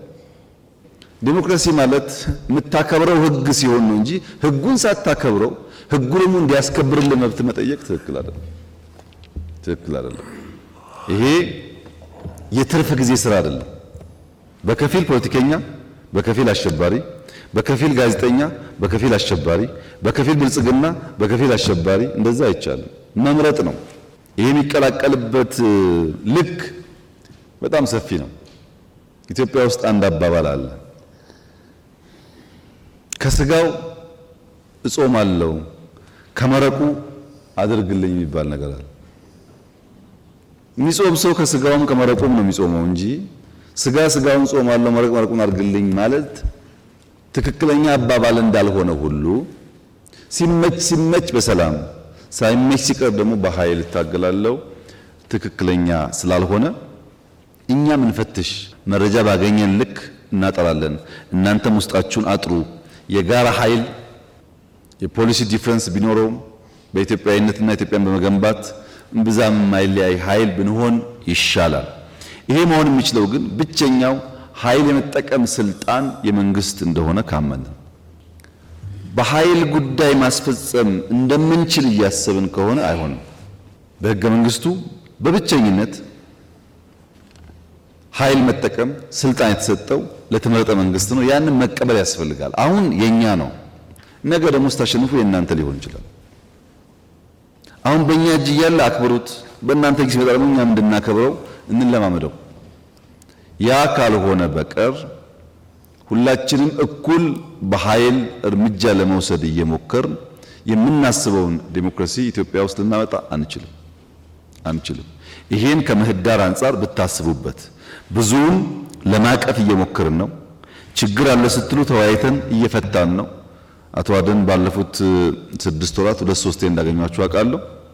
በክልልም ውይይት ነበረ። አሁን እናጠናክራለን። 100% ምላሽ ስለማናገኝ እየተወያየን እየፈታን የምንሄድበትን መንገድ ብንፈጥር ምህዳሩ አሁን ብቻ ሳይሆን ለሚቀጥለው ምርጫም እየተሻለ እንደሚሆን ተስፋ አደርጋለሁ። የኛ ፍላጎት ከ6ኛው ሀገራዊ ምርጫ የተሻለ ዲሞክራሲያዊ ምርጫ ኢትዮጵያ ውስጥ ይደረጋል እናስባለን። ማን ይመረጣል የሚለውን የሚያውቀው ህዝቡ ቢሆንም በእኛ እምነት ግን የተሻለ ኢንክሉሲቭ ነገር ይፈጠራል ብለን እናስባለን። ያ እንዲሆን በእናንተ በኩል የምንፈልገው ቅድም እንዳልኩት ሰብሰብ ብላችሁ ጠንከር ብትሉ፣ በእኛ በኩል መተው ያለብን መደገፍ ያለብን ነገር ካለ እኛም ለማድረግ ዝግጁ ነን። እኛም እንወዳደራለን። ብልጽግና የሚወዳደረው ለማሸነፍ ነው ህልሞች ስላሉት። ግን ብልጽግና ብቻ የሚይዘው መንግስት፣ ብልጽግና ብቻ የሚይዘው ፓርላማ ለኢትዮጵያ ዲሞክራሲ ይጠቅማል ብለን አናምንም። እኛ እንደዛ አናምንም። እኛ ማሸነፍ እንደምንፈልገው ሁሉ የሚፎካከሩ ፓርቲዎችን ቢሳተፉ ይጠቅማል ብለን እናስባለን። ይህን ስለምናስብ ይሄ እንዲሳካ ማክሲመም ጥረት እናደርጋለን። የእናንተን ድጋፍ ግን እንፈልጋለን። ካልደገፋችሁን ልንቸገር እንችላለን። ምክንያቱም በላይ ብንስማማም ታች ሲሄድ እንደምታውቁት የጎሳም የምናምን ጉዳይ ስላለ ነገር እንዳይበላሽ ከወዲሁ አመት አለን። ምንከራከርበት እንከራከራለን። ምንስማማበትን ደግሞ የተስማማን እየለየን አብረን ብንሰራ ፓርላማው ኢንክሉሲቭ ይሆናል። መንግስቱም ካሁን በላይ የተሻለ ኢንክሉሲቭ መንግስት ይሆናል። ይሄ ደግሞ ለኢትዮጵያ ይጠቅማል። በዚህ መንገድ ለማየት ብንሞክር ይሻላል። ሐሳብን በነፃ የማራመድ ሐሳብን በነፃ የመግለጽ ህገ መንግስታዊ መብታችሁን ማስከበር ላይ ያለው ውስንነት ደግሞ እኛን ይመለከታል። እሱን ደግሞ እኛ እንፈትሻለን። በህግ ሪኮግናይዝ ተደርጓል። ማንም ሰላማዊ ኃይል ሐሳቡን በነፃ ማራመድ ይችላል። ሚዲያ መገልገል ይችላል። በመድረኮች ላይ ሐሳቡን ማንሳት ይችላል። ይሄን የሚከለክሉ ጉዳዮች ቢሮን ጨምሮ ካሉ ደግሞ እኛ እየፈተሽን እናስተካክላለን። አቅም በፈቀደ መጠን አብዛኛውን ችግሮች ፈተን የተሻለ ምርጫ ለማድረግ ከእናንተ ጋር እንሰራለን። ከተነሱ ጉዳዮች ህገ መንግስትን የሚመለከት አይ ቲንክ በስድስት ክፍል ተከፍለው ከተነሱ ጥያቄዎች መካከል የህገ መንግስቱ ጥያቄ ትንሽ ህጸጽ ያለበት ይመስለኛል። በጋራ ያያችሁት ጉዳይ ከሆነ መልሰን ብንፈትሸው ህጸጹ ምንድነው? አንደኛ ስለ ለውጥ ያለን እሳቤ ህገ መንግስት ካልቀየረ ምኑን የለውጥ መንግስት ይባላል የሚለው እሳቤ ትክክለኛ ሐሳብ አይመስለኝም። ምክንያቱም ለውጥ ህጎች፣ ፖሊሲዎች፣ ስትራቴጂዎች፣ መመሪያዎች፣ ስትራክቸሮች ሊይዝ ይችላል። ይሄንም ሳይዝ የአመራር ለውጥ ራሱ ለውጥ ሊባል ይችላል። ህገ መንግስት ለመቀየር ሲመጣ ለውጥ ተደርጎ መወሰድ የለበትም። በእርግጥ ብዙ ለውጥ መጥቷል ኢትዮጵያ ውስጥ የሚታይ ነገር ነው። የዛሬው መድረክ ጨምሮ ለውጥ ነው። ግን ህገ መንግስት ካልተለወጠ እንዴት የለውጥ መንግስት ይባላል የሚል ድምዳሜ በዛ ትክክለኛ ሐሳብ አይመስለኝም። ህገ መንግስቱ ይለወጣ አይለወጥም እናየዋለን። ነገር ግን ያን በመለወጥ የለውጥ መንግስት ያን ባለመለወጥ ደግሞ ያልተለወጠ ወይ የማይለወጥ መንግስት አድርጎ መውሰድ ከእሳቤ አንጻር ችግር አለበት ብዬ አስባለሁ። ሁለተኛው ህገ መንግስት መቀየር የመንግስት ስራ ብቻ አድርጎ መውሰድም ችግር አለበት። ይሄ መንግስት በህገ መንግስት የተፈጠረ አንድ አካል ነው። ራሱ ይሄን መንግስት የፈጠረው ህገ መንግስት ነው። በዛ ውስጥ ያለ አንድ አካል ነው እንጂ ህገ መንግስት ፈጣሪ ቀዳጅ አጥፊ አይደለም። ያማ መጥፎ ሐሳብ ነው እኮ አለ። እየመጡ መቅደድ እኮ አላዋጣም አለ። ይሄ መንግስት በህገ መንግስቱ ጥላ ስር የተፈጠረ አንድ አካል ሲሆን በለውጥ ውስጥም ደግሞ አንድ አክተር ነው። ብቻውን ህገ መንግስት መቅደድ መቀየር የሚችል መንግስት ከሆነ ከትናንትናው ዲፍረንስ የለውም። ያን እኛ አንደግፍም። እኛ የምንፈልገው በውይይት በንግግር በምክክር ልክ እንደ ዛሬው ለምሳሌ በህገ መንግስቱ ላይ 50 ጥያቄ ቢኖር 50 ጉዳይ ቢኖር 50ውን በአራት በአምስት ካታጎሪ ብንከፍለው 10ሩ የግድ ያስፈልገናል። ለለውጥ ለልማት ለአንድነት ኢምፖርታንት ነው። 10ሩን ቀስለን ማየት እንችላለን። 10ሩን ብዛም አይደለም ቢባል ዋናው ኮሩን ካስተካከል የቀረውን ደግሞ ጊዜ እየወሰድን እያረምን መሄድ እንችላለን። ቀዶ መጻፍ ይቻላል። ቀዶ መጻፍ ግን የምናስባት ኢትዮጵያ አይፈጥርልንም። አይተናል እኮ አፍሪካ ውስጥ ብዙ መንግስታት መጥተው ቀይረዋል ህገ መንግስት። ችግር የለውም ስለማናውቀው አይደለም። ብልጽግና በማጆሪቲ ስለሚመራ 2/3 ድምፅ እያስወሰነ የሆነ ነገር መቀየር ይችላል። እናንተ ሳትወያዩ የእናንተ ሀሳብ ሳይገባበት የተለያየ ማህበረሰብ ሳናሳትፍ ብናደርገው ግን የኢትዮጵያ ህገ መንግስት አይሆንም፣ የኛ ነው የሚሆነው። እሱ ጥሩ አይደለም። እሱ ጥሩ አይደለም። ከናንተ ጋር ሆነን አንድ አካል ሆነን በዋና ዋና ጉዳዮች ወሳኝ ጉዳዮች ህገ መንግስቱ መታረቅ መስተካከል ያለበትን ጉዳይ ለማስተካከል ዝግጁ ነን። እኛም አቋም አለን በሱ። ለዛ ነው ኢንክሉሲቭ ናሽናል ዲያሎግ ያስፈልጋል ያልነው። በዛ ውይይት ውስጥ በርካታ ማህበረሰብ የተሳተፈ ነው። ፓርቲዎች የተሳተፉ ነው። ፈራ ተባ የሚሉ ፓርቲዎች እንዳሉ አውቃለሁ። ፈራ ተባ የሚሉ ፓርቲዎች አቋም ስለሌላቸው ዳረጎት እንዳይቀርባቸው ካልሆነ በቀር በየትኛውም መድረክ ገብቶ ይሄ ጉዳይ ትክክል አይደለም ለማለት የሚከለክል ነገር ያለ አይመስለኝም። ተቀይሮ ቢሆን ኖሮ ይሄን አልቀበልም ይሄን እቀበላለሁ እንላለን። አሁን አልተቀየረም። እንወያይ የተባለው ገብታችሁ ሀሳብ ለመስጠት ምን ችግር አለባችሁ? ከሆነ ቦታ የሚላክ ስሙኒ እንዳይቀርባችሁ ካልሆነ በቀር ማለት ነው። ከዚህም እንዳይቀር ፓርቲ ናችሁ፣ ከዛም እንዳይቀር አልገባችሁም። እነዚህ ደግሞ ይታወቃሉ፣ የማይታወቁ አይደሉም። በስም ይታወቃሉ፣ ሪሌሽንሺፓቸውም ይታወቃል። አሁን ግን ለመላው ኢትዮጵያ ሕዝብ እና ለእናንተ ማረጋገጥ የምፈልገው እንደ መንግስት ህገ መንግስቱን እንደ ማንኛውም የኢትዮጵያ ቀደምት መንግስታት ወይም አሁን እንዳሉ እንደ አፍሪካ መንግስታት መቀየር የሚያስችል ስልጣን ወይም መነካካት የሚያስችል ስልጣን አለን። ትክክል ግን አይደለም ብለን እናምናለን። ጊዜ ሰጥተን እንፈትሻለን። እኛ ስላልን ብቻ እኛ ስለፈለግን ብቻ አንቀይርም። ባትወያዩስ ምንም ችግር የለውም። እናንተ ትተን ከተወያየው ጋር እንቀጥላለን። እናንተ አልተወያያችሁም ብለን ስራ የምናቆም እንዳይመስላችሁ። ይህን ማውራው ለጥቂት ፓርቲዎች ነው። ብትወያዩና ሀሳባችሁን ብታራምዱ አንዱ የፖለቲካል መድረክ ስለሆነ ባይቀየር እንኳን ሀሳባችሁ ለሪከርድ ይቀመጥላችኋል። እርግጠኛ ነኝ ከተነሳው ሀሳብ በላይ ሀሳብ የላችሁም። ምንም ጥርጥር የለውም። እሱ ካላችሁ ግቡና እንያችሁ። የተለየ ሀሳብ ካላችሁ ውይይት ውስጥ ገብታችሁ እንያችሁ። ግን አይመስለኝም። ያልተነሳ ጉዳይ የለም። እዛ ቦታ ላይ ብዙ አጀንዳ የተነሳ ነው ያለው። ሀሳብ ያለው የትኛውም ውጭ ያለም ይሁን ውስጥ ያለም ይሁን በረሃ ያለም ይሁን በፈለገው መንገድ አይዲያ አለኝ የሚል ሰው ካለ ክፍት ነው።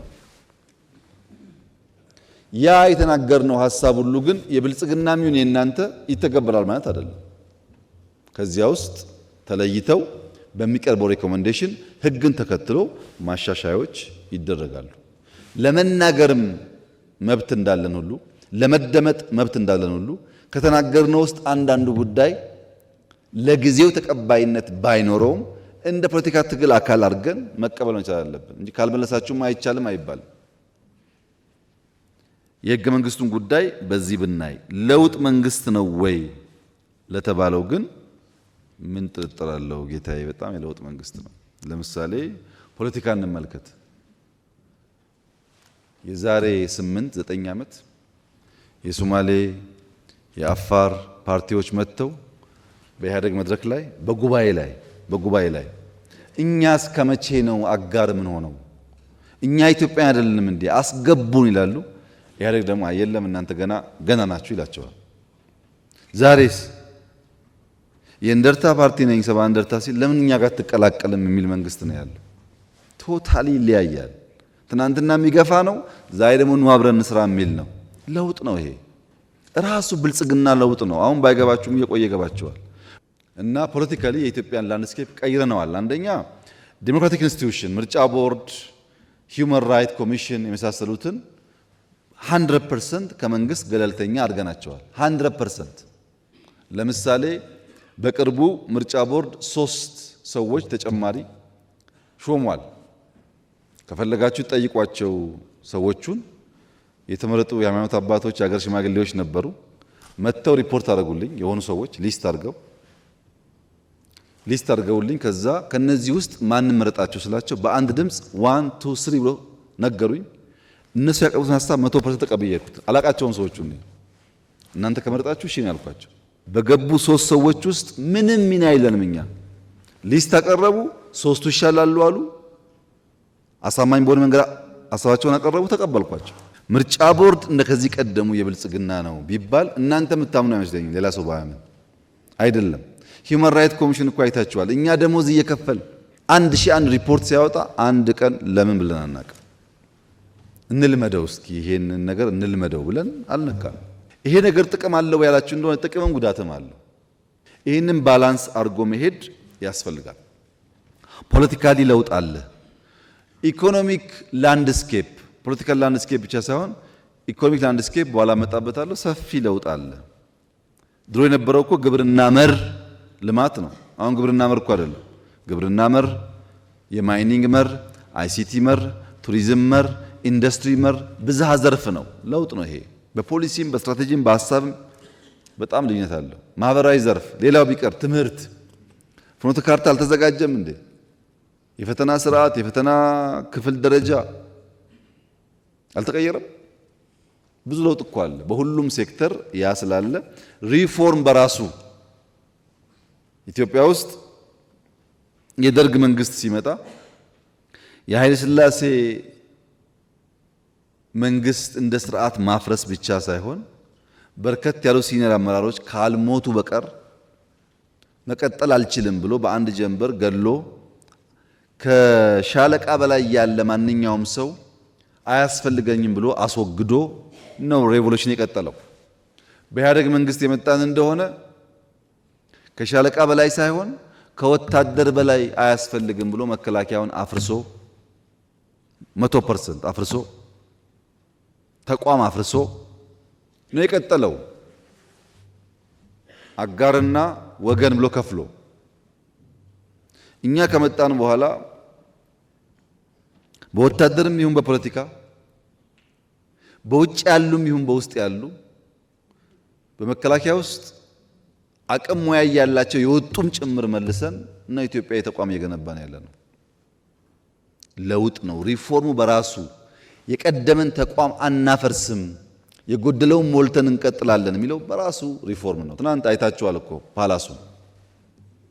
አሁን ስትሄዱ ጎንደር የምትሄዱ ሰዎች ፋሲል ተመልከቱ፣ ጅማ የምትሄዱ አባጅፋር ተመልከቱ፣ ደቡብ የምትሄዱ አላላኬላ ተመልከቱ። የጥንት እኮ ናቸው። ለምን ይፈርሳሉ? ሀብት ናቸው ብለን የገነባ ነው። በሃይማኖትም ብትፈልጉ ላሊበላን መልሰን ለመጠገንና ለማሻሻል በጣም ከፍተኛ ስራ ይሰራ ያለ ነው። አክሱምም ጀምረን ነበር። ራሴ ሄጄ ከጣሊያን መንግስት ጋር ሞክረን ነበር፣ አልተሳካም እንጂ ሁሉም የኢትዮጵያ ሀብቶች አባቶቻችን የሰሯቸው መጠገንና መሸጋገር አለባቸው። ሰላም በሚመለከት ብዙ ሀሳብ አንስታችኋል። ሰላም ቢመጣ ብትሰሩበት ይበልጥ ብትጥሩ ብላችሁ ለሰላም ያላችሁን ጉጉት በአክብሮት ነው የማየው። በተለይ ሁላችሁንም ሳይሆን ከልባችሁ ሰላም የምትመኙ እና ኢትዮጵያ ሰላማዊ እንድትሆን የምታስቡትን በአክብሮት ነው የማየው። አንዳንዶቻችሁ ደግሞ ከምትጠይቁኝ ከኔ በላይ አክሰስ ላላችሁ ከኔ በላይ ስለምትወዳጁ ከነሱ ጋር ለምን መክራችሁ አትመልሷቸውም? እኔን ከመጠየቅ እነሱን በቃችሁ ብትሉ አይሻላችሁም ወይ የምትባሉም አላችሁ ማለት ነው። ኢትዮጵያ ውስጥ ያለው የሰላም ችግር መነሾ ፋውንዴሽኑ ግን ምንድን ነው ያላችሁ እንደሆነ ፍላጎትን በኃይል የማስፈጸም ኋላ ቀር እሳቤ ነው። ያ ፍላጎት ፖለቲካም ሊሆን ይችላል። ያ ፍላጎት ኢኮኖሚ ሊሆን ይችላል። ልክ ሲፈልግ ሰውየው ፖለቲካ ካላነገትኩ በስተቀር ክላሽ ፍላጎቴ አይሳካልኝም ብሎ ያስባል። ጥቅም ከሆነም ፖለቲካውን ሸፍኖ ካላገትኩ በስተቀር በክላሽ ብሎ ያስባል። ይሄ ፍላጎትን በኃይል ለማስፈጸም የሚደረግ ጥረትና ሙከራ ብዙ ዋጋ እያስከፈለ ነው። ይሄን ነገር በጋራ ማስቆም ያስፈልጋል። የተለየ ሀሳብ ያለው ሰው ሁሉ የግድ ውጊያ መግባት የለበትም። በዚህ መንገድ ሀሳቡን ማራመድ ስለሚችል በኢትዮጵያ ባህል ውስጥ ሁለት አይነት ኋላ ቀር እሳቤዎች አሉ። ዋና ፋውንዴሽን ፍላጎትን በኃይል ማስፈጸም ነው ካልኳችሁ በኋላ ሁለት ከዚህ ጋር የሚያያዙ ችግሮች አሉ። አንደኛ አልጋው አልጠናም፣ አልጋው ሳይጠና ነቅንቀው የሚባል በሽታ አሁን አይምሰላችሁ፣ የቆየ ነው።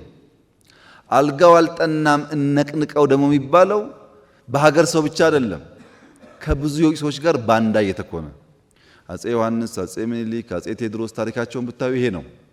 አልጋ አልጸናም ነቀንቃለሁ እያለ ይቀጠራል፣ ሌላ ቦታ ይቀጠራል። አንዳንዶቹ ሞተዋል፣ አንዳንዶቹ ተቸግረዋል፣ አንዳንዶቹ መከራ አይተዋል። ያም ሆኖ ኢትዮጵያ ተጎድታለች ሲደመር። አሁንም ያለው ገና ናቸው አልጸኑምና አሁን ነው መነቅነቅ ጊዜው አሁን ነው በሚል ለብዙ ሀገራት የተቀጠሩ ወንድሞቻችን አሉ። የኢትዮጵያን ናሽናል ኢንትረስት የኢትዮጵያን ናሽናል ደህንነት ከመጠበቅ ይልቅ ለሌላ አገር መቆም የመረጡ ሰዎች አሉ። ለምን አልጋው አልጸናምና አሁን ነው የምንነቀንቀው ብለው። ሁለተኛው ደግሞ የፖለቲካ ንግድ ነው፣ መብት ሽፋን ነው። ለምሳሌ የኦሮሞ መብት አልተከበረም ብሎ ክላሽ ይይዛል። ግን ኦሮሞ ያግታል፣ ኦሮሞ ይዘርፋል፣ ኦሮሞ ይገላል። ያ ሽፋን ነው። ዋናው ፍላጎት ጥቅም ነው፣ ንግድ ነው፣ ዘረፋ ነው። የታጋይ ዘራፊ ማለት ነው። ሽፍታ ድሮም ነበር። የአሁኑ ደግሞ በዚያ መልክ ራሱን አሻሽሎ እርስ በርሱ የማይተዋወቅ ግሩፕ ራሱ አንድ ግሩፕ ጅማ፣ አንድ ግሩፕ ወለጋ፣ አንድ ግሩፕ ሸዋ ቢሆን በአንድ ስም ይጠራል። ግን ዘራፊ ነው፣ አጋች ነው። ለምን እንደዛ ሆነ ያላችሁ እንደሆነ ህዝባዊነትና ህዝበኝነት ተቀላቀለ ኢትዮጵያ ውስጥ። ትምህርት ቤት ማሰራት ለህዝብ ብዬ ነው፣ ትምህርት ቤት ማፍረስም ለህዝብ ብዬ ነው፣ አስተማሪ ማገት ለህዝብ ብዬ ነው። ትግል ነው። ማዳበሪያ አርሶ አደሩ ጋር እንዳይደርስ መንገድ መዝጋት ትግል ነው። ከዚያ ደግሞ መንግስት ማዳበሪያ አልሰጠም ብሎ መጮህ ትግል ነው። እንደገና ህዝበኝነትና ህዝባዊነት ድንበር ስተው ሲቀላቀሉ ሌባውና ጨዋው እኩል የሚጮሁበት አገር ሆነ። የሚሰራውና የማይሰራው እኩል የሚጮሁበት አገር ሆነ።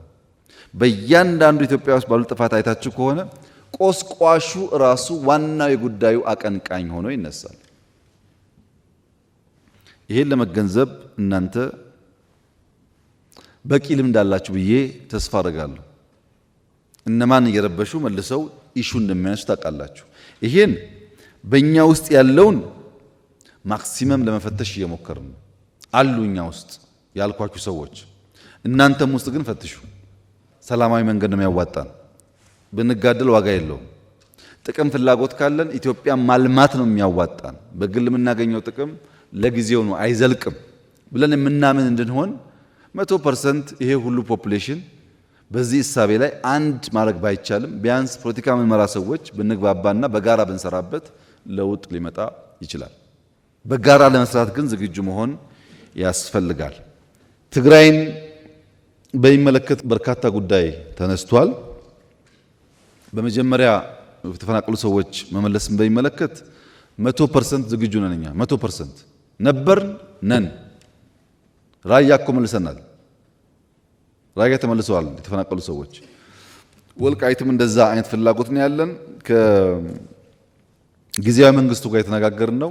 በእኛ በኩል እነዚያ ዜጎች ለፖለቲካ ፍጆታ መጠቀሚያ ሳይሆኑ ቦታቸው ቢመለሱ ከማንም በላይ ኢትዮጵያ ታተርፋለች።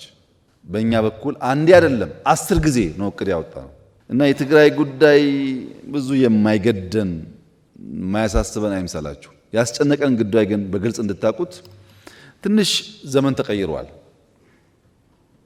የዛሬ 4 ዓመት 5 ዓመት የነበረን የውጊያ አቅም የነበረን ቴክኖሎጂ እና ዛሬ ትንሽ ይለያያል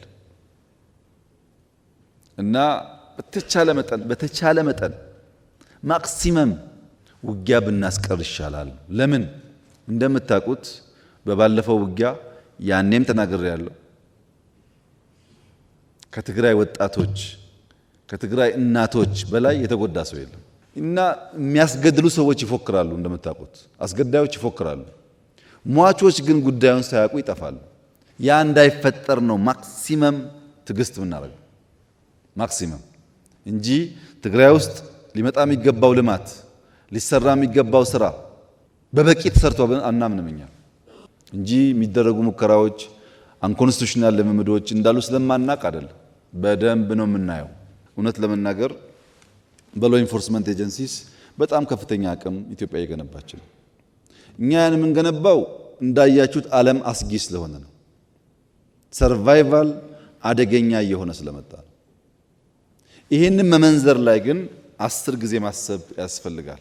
ኢኮኖሚ በሚመለከት በጣም ብዙ ጥሩ ሀሳብ ተነስቷል። እነሱን እንዳለ እናያቸዋለን። ግን እናንተ መገንዘብ ያለባችሁ ያልተገደበ ህልም በተገደበ ሲዝን ነው ያለን። ህልማችን ትልቅ ነው፣ ሲዝኑ ግን ትንሽ ነው። ለዚህ ነው ቀን ማታ ምናምን ሩጫ ያለው። ባልተገደበ ህልም ውስጥ የተገደበ ጊዜ ሲኖር በጣም መልፋት ይፈልጋል። እኛ ጋር ደግሞ ያለው ችግር ምንድን ነው? ስንዴ ያስፈልጋል ብለን ስንወያይ እንግባባለን። ኮሪደር ያስፈልጋል እንግባባለን። ለኢትዮጵያ ህዝብ ብንናገር ችግር የለም። ሁሉም ሰው መለወጥ ይፈልጋል። ለለውጥ ዋጋ መክፈል ግን አይፈልግም። ስንዴ እንስራ ይስማማና ስራው ራሱ ግን ፈታኝ ነው። እንደምታውቁት ማረሱ፣ ማዳበሪያው ችግር ነው። መከራው ሲመጣበት ደግሞ ይሸሻል። ያን ቆሻሻ ከተማ የማይጠላ አንድ ሰው የለም እዚህ ውስጥ። አንድ ሰው ማን ቆሻሻ ይወዳል? መለወጡን ይፈልጋል። ሲለወጥ ያለውን አድካሚ ጉዞ ግን ሰው አይፈልግም። ይሄ ሰው ባህሪ ነው። እኛም ጋር እናንተም ጋር ሁሉም ሰው ጋር አለ። ከተማ ይጽዳ ካልክ ፈተና የግድ ነው። እርሻ ካልክ ፈተና የግድ ነው። ማክሮ ኢኮኖሚክ ስብራቱ ይጠገን ካልክ አሁን ያለው ፈተና የግድ ነው። ቻሌንጁን ጠልተን ፈተናውን ጠልተን የሚያምረውን ነገር ለመያዝ ከፈለግን ግን አይሳካልንም ማለት አይሳካልንም። ለምሳሌ ማክሮ ኢንፍሌሽን ተነስቷል፣ ስራ ተነስቷል፣ የንግድ ሚዛን ጉዳይ ተነስቷል። እዳ አላነሳችሁም፣ ሪዘርቭ አላነሳችሁም።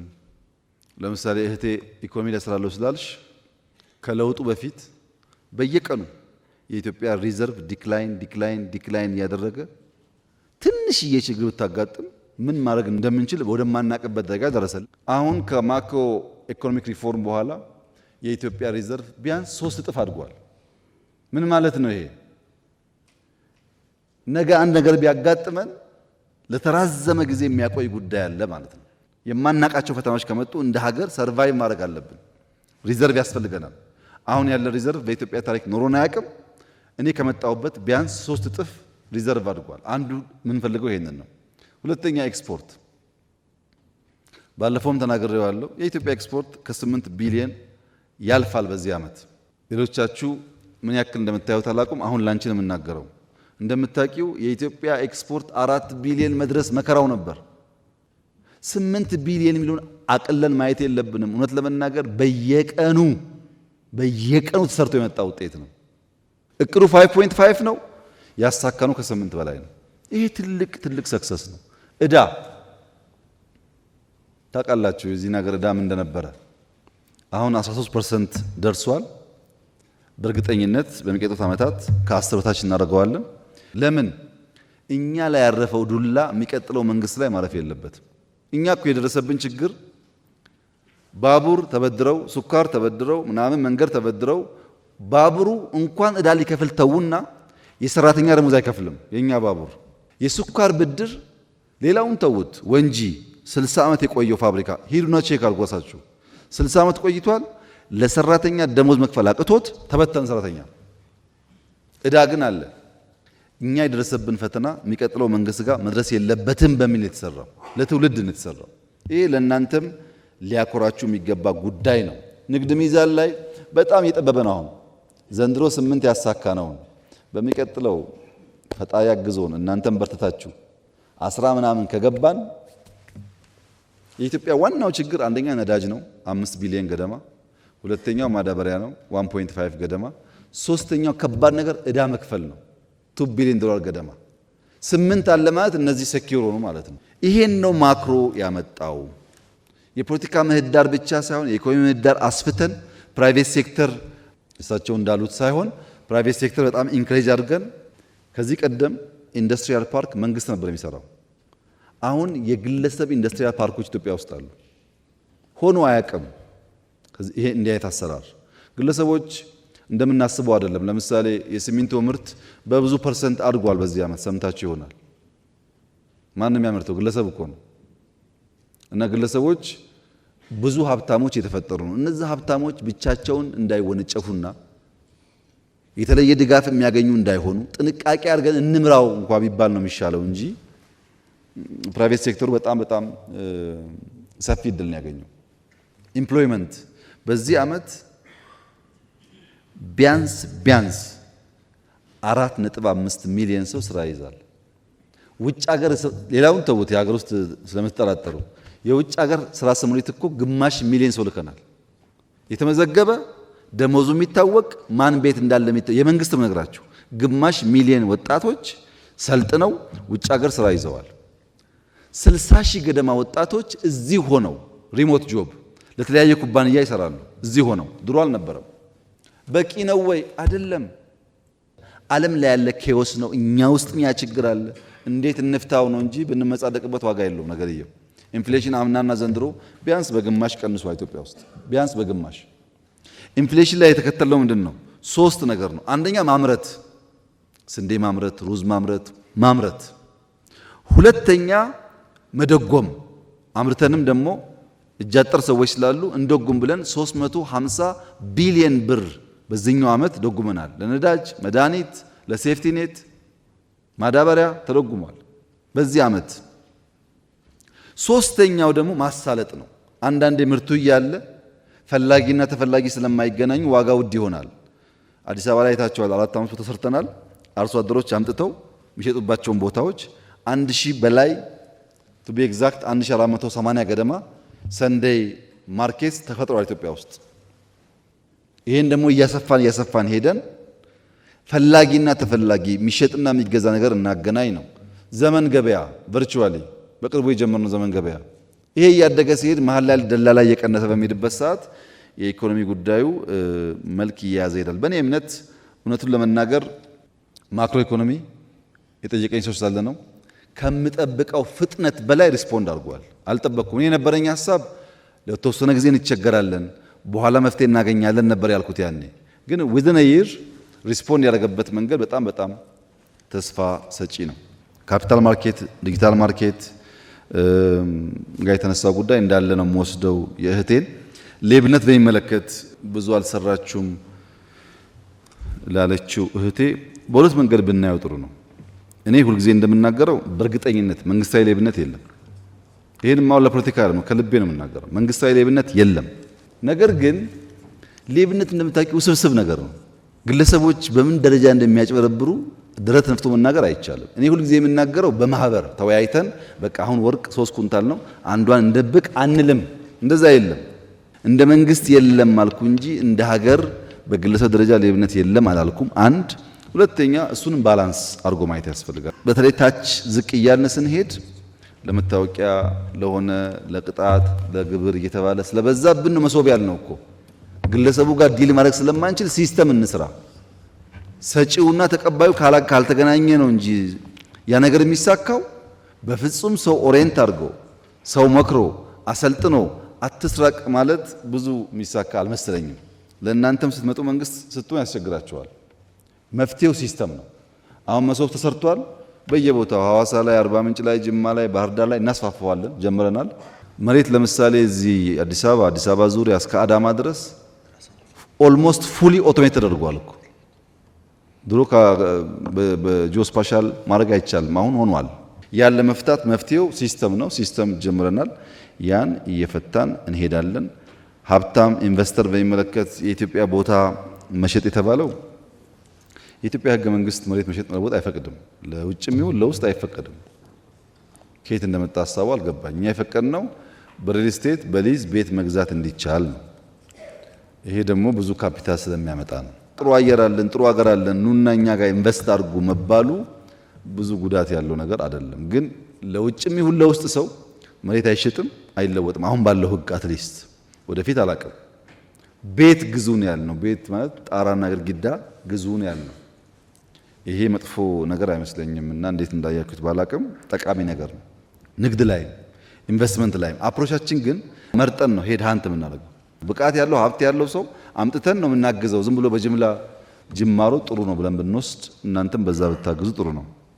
ትምህርት በሚመለከት፣ ሴቶች በሚመለከት፣ ስልጠና በሚመለከት ብዙ ስራ የተሰራ ያለው ጊዜ ሲኖራችሁ ራሱ የትምህርት ሚኒስቴር ሊያስረዳችሁ ይችላል። በሪፎርሙ በትምህርት ቤት ግንባታው በተለይ ኤርሊ ቻይልድ ኤጁኬሽን ተብሎ ከ30 ሺህ በላይ መዋዕለ ሕጻናት ተገንብቷል። ሰፊ ስራ ነው የሚሰራው። ግን ይሄ ኢንቨስትመንት ኦቨርናይት ውጤት የሚያመጣ አይደለም። እዛው ላይ ሴቶች ኢምፓወርመንት በሚመለከት እኛ ጋር ብዙ ሞክረናል። እውነት ለመናገር ተቃዋሚ ፓርቲ ላይ ሴቶች ሆነው በአቅም ግንባታ የሚታገዙ ካሉ 100% ዝግጁ ነን። እኛ እዛው ባላችሁበት ስልጠና የውስጥም የውጭም ለማገዝ በጣም ዝግጁ ነን። አካል ጉዳተኛ የተነሳው ጥያቄ ዝም ብዬ በወስደው ወንድሜ ከኋላ ያነሳው ዝም ብዬ በወስደው ብንሰራበት ይሻላል። ላንተ ግን ለመረጃ እንዲሆን ትንሽ ማስተካከያ የሚያስፈልገው እዚህ አስኮ አካባቢ የኢትዮጵያ አካል ድጋፍ ሰርቪስ የሚባል ተቋም ነበር። እግር፣ እጅ እንደዚህ የሚሰራ ታቆ ከሆነ አላቅም እና ራሴ ሄጄ ፋብሪካው በጣም ኋላ ቀር ስለነበረ ሞደርን ፋብሪካ የሰራ ነው። የኢትዮጵያ አካል ድጋፍ አገልግሎት ይባላል። መጎብኘት ይችላል። ያ ለብዙ ሰዎች ለምሳሌ ድሮ የነበረው እግር አይተጣጠፍም፣ ይከብዳል፣ አስቸጋሪ ነው። የነዚህ ግን እንደዛ ፕላስቲክ ነው፣ በጣም ቀላል ነው። እግር የመሰለ ነው። ሲለብሱ ደግሞ አይታወቅም፣ ያራምዳቸዋል። ይሄን ኢትዮጵያ እያመረተች ነው ያለችው። ደግፈን የሰራ ነው። ጎብኝታችሁ ከሆነ አላቅም። የብላይንድ ስኩል አዲስ አበባ የሰራ ነው በፈርስት ሌዲ ኦፊስ። ምንም ጥርጥር የለውም አፍሪካ ውስጥ የለም። በጣም ምርጥ ሃይ ስኩል ነው የሰራ ነው። ቦርዲንግ አሁንም 4 ገደማ ከውጭ ደጋፊዎች ጋር እየሞከሩ ነው። አንዱን ሰሜን፣ አንዱን ምስራቅ፣ አንዱን ምዕራብ፣ አንዱን ደቡብ ለመስራት እየተሞከረ ነው ያለውና ሙሉ በሙሉ የተረሳ ጉዳይ አይደለም። ግን አንተ ባልከው ልክ ስላልሆነ እንፈትሻለን። እኛ በስልጣኑም በሌላውም አሉን የተወሰኑ ሰዎች አሉን። በቂ ስላልሆነ እንፈትሻለን። በሴቶች ልክም ባይሆን ማሳተፍ አለብን። ቁጥሩ እንዳልከው ቀላል ስላልሆነ ዲፕሎማሲ በሚመለከትና ቀይ ባህር በሚመለከት የኛ አቋም ለኤርትራም ለጅቡቲም ለሶማሊያም የሚጠቅመው ሰላማዊ ኢትዮጵያ ካለች የለማች ኢትዮጵያ ካለች ነው። የለማች ኢትዮጵያ ከሌለች ያው ችግር መሆኑ አይቀርም። ኢትዮጵያ ትልቅ ሀገር ናት። ትልቅ ፖፑሌሽን ነው። ትልቅ አቅም አለው። ይሄ አቅም ለጥፋትም ለልማትም መዋል ይችላል። ወደ ጥፋት እንዳይሄድ ወደ ልማት እንዲሄድ ወደ ትብብር እንዲሄድ በእኛ ዙሪያ ያሉ ሀገራት የኢትዮጵያ ሰላም ግድ ነው፣ ሰላም ካልሆነች እንጎዳለን ብለው ማሰብ ይኖርባቸዋል። ለዚያ ጥያቄው በህጋዊ መንገድ ተነስቷል። እያየነው ነው፣ እናየዋለን። እና እናንተም እኔም ለሰላም ቅድሚያ እንስጥ። የባህር በር ጉዳይ ፖለቲካ አናርገው። ይሄ አጀንዳ አይደለም፣ የህልውና ጉዳይ ነው። ኤግዚስት ማድረግ አንችልም። እንደ ሰው ማዳበሪያ ሲገባ ነዳጅ እየቆመ ነዳጅ ሲገባ ውሃ እየቆመ የሚባል አይነት አካሄድ ኢኮኖሚ እያደገ ሲሄድ ስለማያዋጣ እነሱ ልክ እንደኛ ማሰብ አለባቸው። እዚህ የኛ ምርጫ ሰላም ነው። በቢዝነስ ህግ ሊፈታ ይችላል እናስባለን። መጨረሻ መቋጫው የኢትዮጵያ ተፎካካሪ ፓርቲዎች ማወቅ ማመን ያለባቸው ነገር የኢትዮጵያ ህልውናና ሶቨርኒቲ ስጋት የሆነበት ዘመን አልፏል። እንኳን የመንደር ጎረምሳ ማንም ኢትዮጵያን በኃይል ማንበርከክ አይችልም። አሁን ስጋት መኖር የለበትም። ኢትዮጵያ አንድ ናት፣ አንድ ሆና ትቀጥላለች። ኢትዮጵያን ለመበተን ኢትዮጵያን ይፈልጉ ነበር ላለፉት 100 ዓመታት። አሁን የሚፈልጉ ሰዎች አሉ፣ እነሱ ይጠፋሉ፣ ኢትዮጵያ ትቀጥላለች። ምንም ጥርጥር የለውም። ይሄ በዛም ወገን ይሁን በዚህ ወገን ኢትዮጵያን ቀንሳለሁ፣ ቆርሳለሁ፣ አስቆርሳለሁ የሚል ኃይል እሱ እየፈረሰ ይሄዳል እንጂ ኢትዮጵያ ምንም አትሆንም። ምንም ከዛ አልፋለች። አሁን ብልጽግናዋን በሚመለከት ቅድም እንዳነሳሁላችሁ ጅምሮቻችን ተስፋ ሰጪ ናቸው። በከተማም በገጠርም ብዙ ተስፋ ሰጪ ጉዳይ አለ። እድገታችንም ይጨምራል፣ ኤክስፖርታችን ይጨምራል፣ ገበያችን ይጨምራል፣ እንደ መንግስት ያለን ቁመና ይጠናከራል። የተሻለ ዴሞክራሲያዊና ኢንክሉሲቭ ከባለፈው ምርጫ የተሻለ ኢንክሉሲቭ ምርጫ ኢትዮጵያ ውስጥ ይካሄዳል።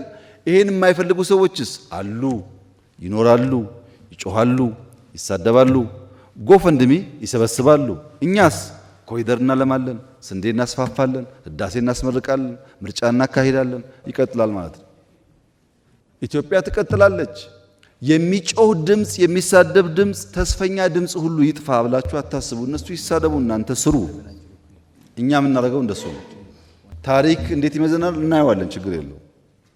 መስራት የሚፈልጉ ብቃት ያላቸው ሰዎች ከእናንተም ውስጥ እንዲበዙ ነው የምንፈልገው። በስተው ተባብረን ኢትዮጵያን እናጽና፣ እናልማ። በሀሳብ ካልተግባባን ችግር የለውም፣ ችግር እኮ የለውም። እንከራከራለን፣ እንጨቃጨቃለን፣ ግን ኢትዮጵያን በጋራ እናለማለን። በዛ መንገድ እኛ ዝግጁ ነን። ምህዳር እንዲሰፋ እኛ የቸገረን አብረን እንስራ ስንል እኛ ጋር እየሰሩ ሽፍታ የሚያግዙ ነው አስቸጋሪ ሆኖ የምናገኛቸው። ኢንክሉሲቭ ናሽናል ዲያሎጉን በጋራ እናሳካ፣ ትግራይን ጨምሮ ለማንም ጠቃሚ ነገር ነው። ባይሆንስ መሆኑ እኮ አይቀርም ነገርየው። አንተ ትቀራለህ እንጂ ነገርየው ይሆናል። ከምትቀር ሐሳብህን አስደምጠህ ከምትናገረው 10 2 3 እንኳን ተቀባይነት ካገኘ ድል ነው ማለት ነው። በዚያ መንፈስ ሁሉም ሰው በንግግሩ ይሳተፍ። በሚቀጥለው ምርጫ ተጠናክራችሁ ተሰባስባችሁ ማክሲመም ድጋፍ እናደርጋለን። አብረን በሰላማዊ መንገድ እንታገላለን። አሁን ደግሜ ማረጋግጥላችሁ ነገር ባለፈውም ብያችኋለሁ። አብላጫ ሲት በፓርላማ ካገኙ እመኑኝ 97 ኢትዮጵያ ውስጥ አይደገምም። አመስግነን ሰተን ምን ሄደውኛ አይደገምም እሱ። እናንተ ግን አሁን ባላችሁበት ሁኔታ ያን ነገር ማሳካት ስለሚያስቸግር ሰብሰብ ማለትን እመኑ። 10ም አገኙ 20ም አገኙ እኛ ካሸነፍን አብረናችሁ እንሰራለን። ካሸነፋችሁ እንሰጣችኋለን። በምን? በሰላማዊ ምርጫ። ወይ ተሸነፋችሁ አብሮ ለመስራት ተዘጋጁ፣ ወይ አሸነፋችሁ በሰላም ለመቀበል ተዘጋጁ። ከዚህ ውጭ ያለው ምርጫ ብዙ አያዋጣም። ኢትዮጵያ አሁን በሽፍታ በክላሽ በምናምን አልፈናል። ከዛ 100 ዓመት ቢታገል ማንነቱ በክላሽ አያሸንፈንም። 100 ዓመት ጥቅም የለውም። ከመጡስ እንቀበላለን። ለምን? ለኢትዮጵያ ሰላም ሲባል። ቤኒሻንጉል ተቀብለናል፣ ታውቃላችሁ። አፋር ተቀብለናል። አልመጣም ካለስ በጋራ ሆነን እኛ በህግ እንታገል። እዛም እዚህም አንቁም። የሚያዋጣው በጋራ ሆነን ኢትዮጵያን ብናበለጽግ ነው። ይሄን ካልኳችሁ ከሰጣችሁን ኢንፑቶች አቶ አደን ብዙውን ፖይንት ይዟል። በመንግስት ደረጃ የሚታዩትን አብዛኛው ሚኒስትሮች ከየትኛውም ፓርቲ ቢሆኑ ይዘዋል። በየዞኖቻችሁ ያሉትን ችግሮች ከክልል አመራሮች ጋር እነጋገራለን። ማክሲመም ለመፍታት እንሞክራለን። የጎደለ ደግሞ ካለ በሚቀጥለው ስንገናኝ ተወያይተን እንፈታለን። በዚሁ መንፈስ ቀጣዩ ምርጫም የተሳካ እንዲሆን ኢትዮጵያ ብልጽግና የተሳካ እንዲሆን በጋራ እንድንሰራ አደራላችሁ ፈልጋለሁ። ይቅናችሁ።